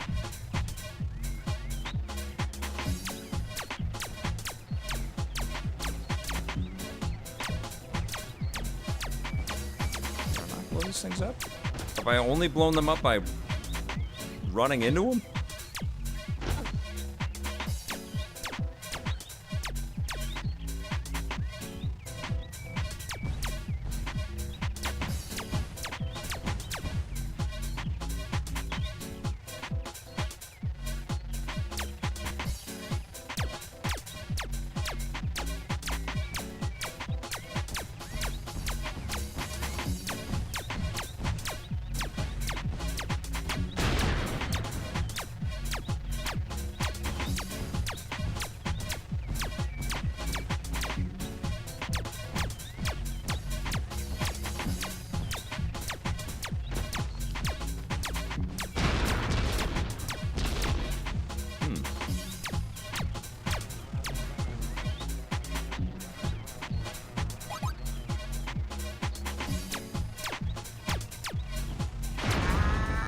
Oh. Okay, I don't quite know what's going on. Look at this blurb in the EGM that has the Buck Bumble review about an up-and-coming show called The Electric Playground in its second season. That's hilarious. That's awesome, Blarcade. How rad is that? All right, let's hear that theme one more time.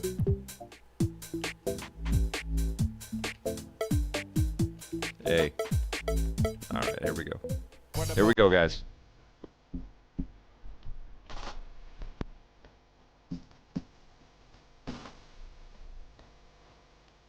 You guys are going to be humming this all day.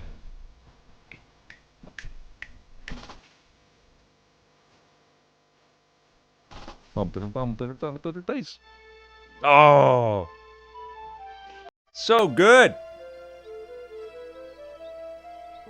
Rab 4000, we were running from a bee and my kid said, "I love bee!" This is the best, man. Let's make this a hit. Yes.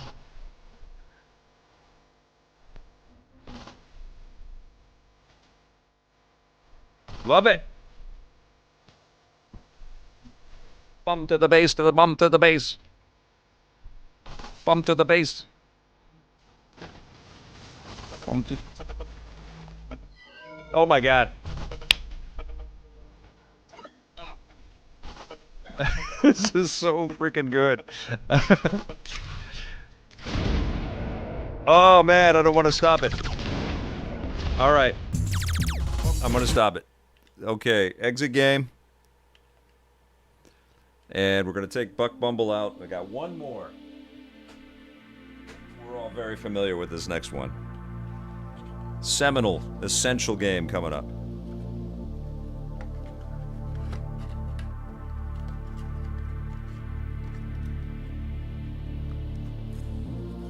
All right, you guys, here we go.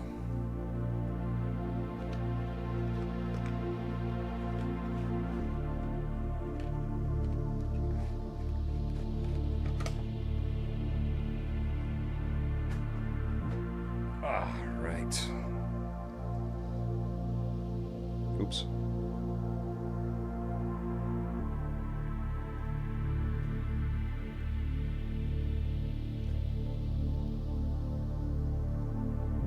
Hanging out with you guys and my immediate family, some of my favorite times. It's so cool, right? It's friggin' fun. We're playing N64. Okay, here we go. Wave Race. One of my favorite N64 games. I've piled my N64 boxes so high I can't see the chat. Okay. I'm plugging in the cart and installing, I am an idiot. Absolutely. So external storage. I popped in an SSD into this thing, so I have tons of room in there. Here we go, you guys. So show and collection. This is one of the greatest video games I've ever played. I think of it all the time. So we're going to start right from the very beginning of the game. Jet Moto's rival, hardly. Jet Moto aspired to be as great as Wave Race 64. Even Blue Storm wasn't as good as Wave Race 64. Okay, here we go. Championship. Start the race. Okay, I'm gonna suck for a little while, so just be kind to me. Here we go. It comes with the Polymega comes with a base unit, which allows you to install your discs for PlayStation, Saturn, Turbo Graphics CD, Neo Geo CD, and Sega CD.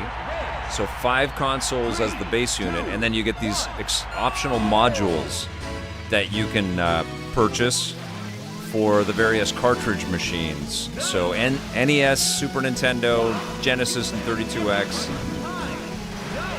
Turbo Graphics. Is there a Neo Geo cartridge one? I guess there is. And the N64 is their most recent one. That's what we're doing today. We're playing N64 games. This feels pretty good on this controller, guys. I'm not gonna lie.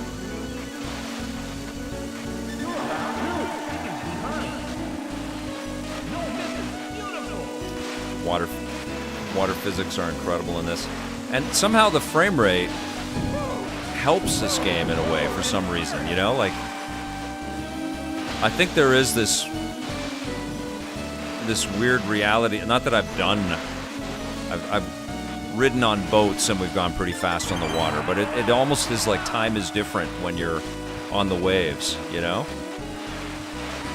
I guess because we're dealing with the resistance of the water and trying to race on the water. So the frame rate never bugged me.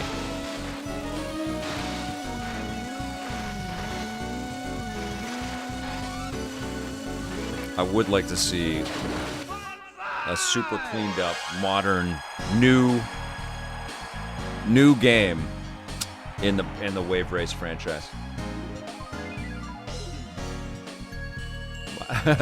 Easy says my Polymega sits on my work desk at home. When I do work from home, I don't get much work done. Pepina, I still think it's the best water physics. And every time I'm like, you can race on water in Mario Kart World, and it's really cool. But it just makes me want a wave race, you know? And Blue Storm's pretty damn fun too. But this was so special. Move on to the next round. Welcome to Sunset Bay. Start your engine. 3, 2, 1, go! I think this is one of the cleanest. They've all run pretty well today, but I think this is running very well. So you can dive into the water. There's stunts and things that you can pull off too. There's a whole, like in typical Nintendo fashion, there's different game modes. One of them that kind of isolates some of the stunts you can pull off.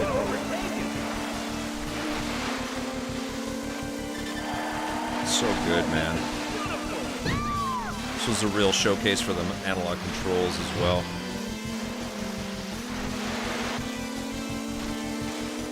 I can't even remember the stunts you can do.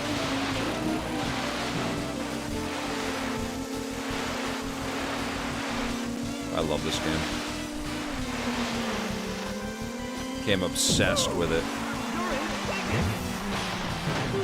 Oh, I have a power boost. I forgot about that. I forget what I pressed. This?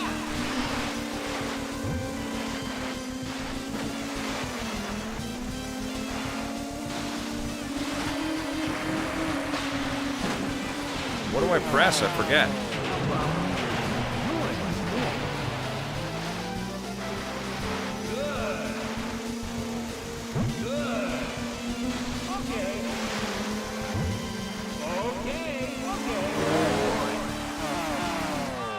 Third.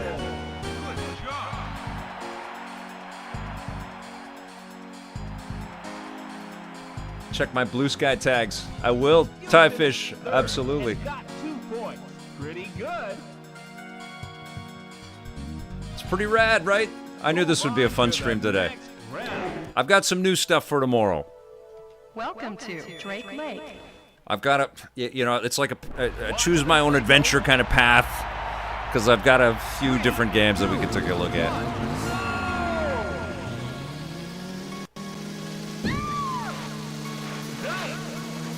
I'm doing my best to try to stream and talk about a lot of different things, because so many awesome games are coming out.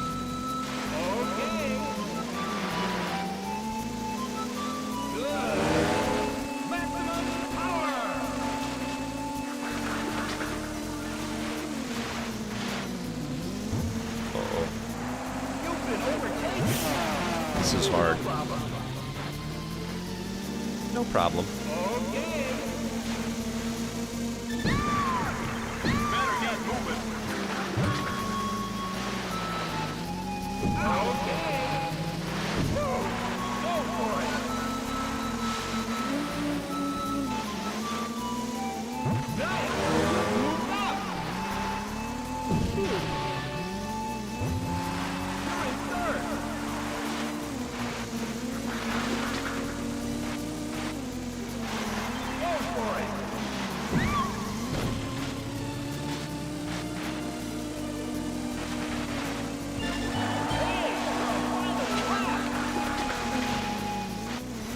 What the heck button do I press to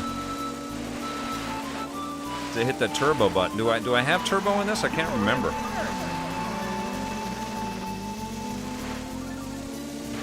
feel like I do. Or is it just... Oh! I got too fancy there. No!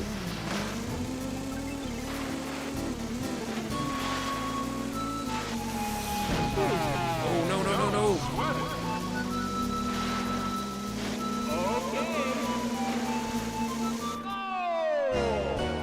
Third! The Z button. You finished third. Slow Clap is here. Welcome. Pretty good. Move on to the next round. I'm a huge Hydro Thunder Welcome to fan. Fortress. Booty T Brown. Is Aquajet the mobile wave race? What is Aquajet? I can't remember. Are you ready? The Z button. Which one? 3, 2, This track's incredible. We're in stormy season here. Oopsies, I did a flip. I wasn't trying to do that.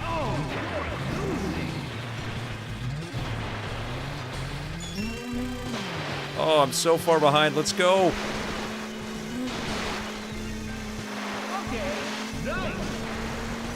This is where the programmers are showing off.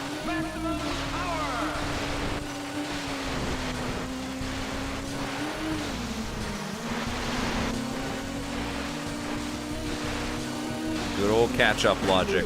Oh, come on, come on. Oh, come on. Getting pummeled by the waves.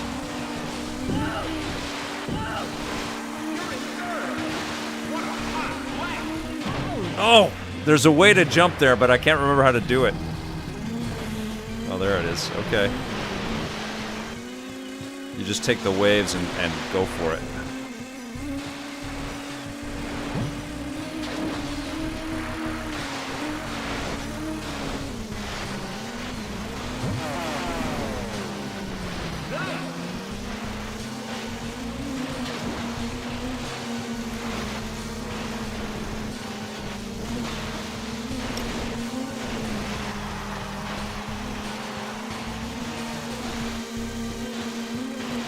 Try to jump that again.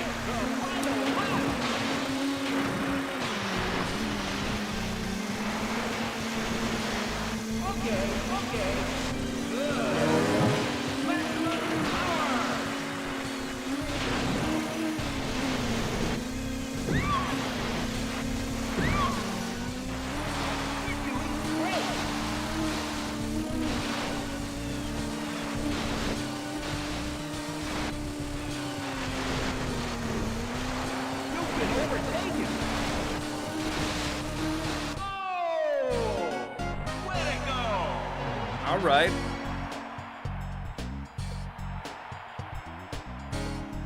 Oh, that's cool. Namco arcade jet ski game that just got released in Arcade Archive series. I gotta check that out. Move on to the next round. All right, I'm not doing too bad. Welcome to Port Blue. I like this controller, John Yamtoff. It's actually, it's pretty damn rad. This is what comes with the module, the Ultra module. And it's a modernized take on what the Nintendo 64 controller is. So you got the small camera buttons, which are a little weird, but the classic controller buttons are a bit weird.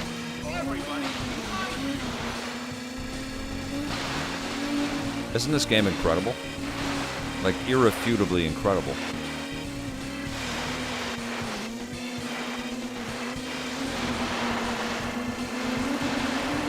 This is still a 10 out of 10 game.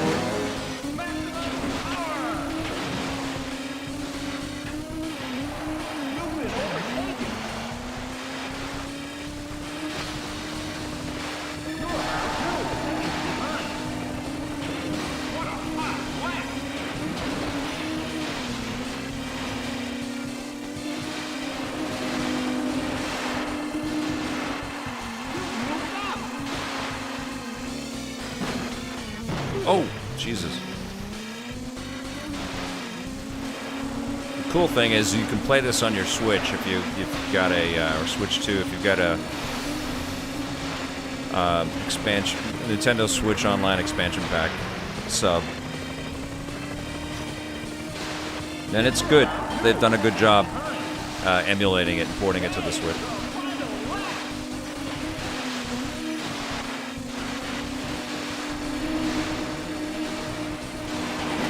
Oh, Jesus. Go, go, go, go, go, go, go.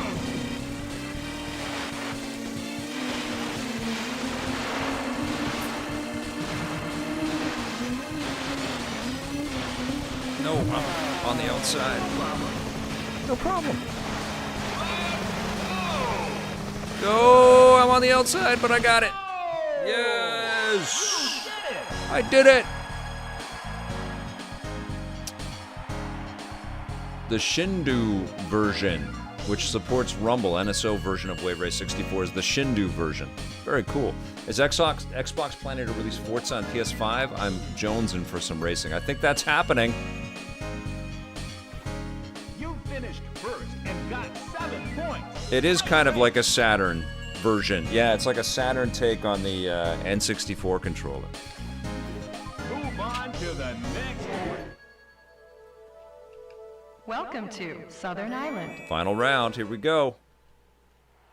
This is the final round. Good luck. 3, 2, 1, go!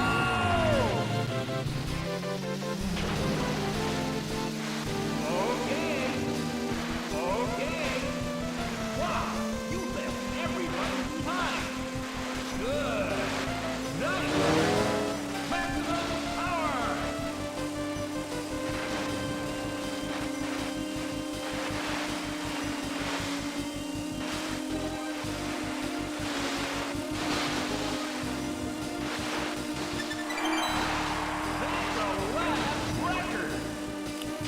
Oh yeah, this is when the whew. Shit, missed one. Okay. This is when the weather changes and the water level changes as well.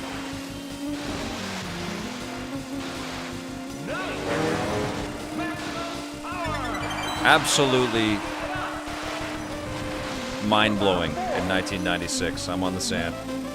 Get off the sand.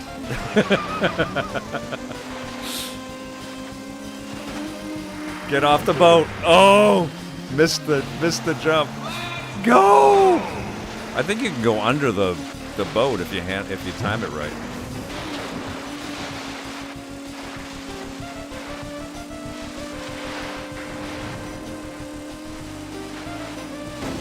Oh.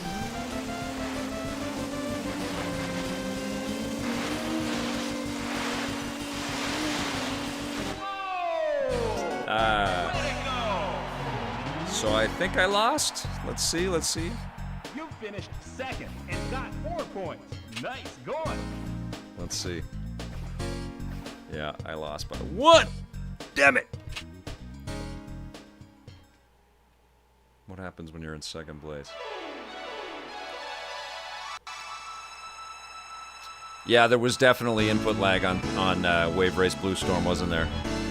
Something felt wrong on that. I know, you can do tricks. I wasn't prepped to do the tricks yet. Las Vegas, the music and sound effects are still amazing. Absolutely. Some of these character models, a little primitive. Let's put the triangles together. Lightning Magna proving that you should, in fact, play forever, right? Right here.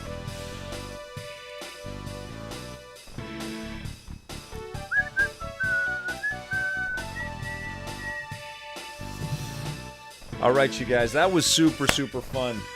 Almost 4 hours of Nintendo 64 goodness.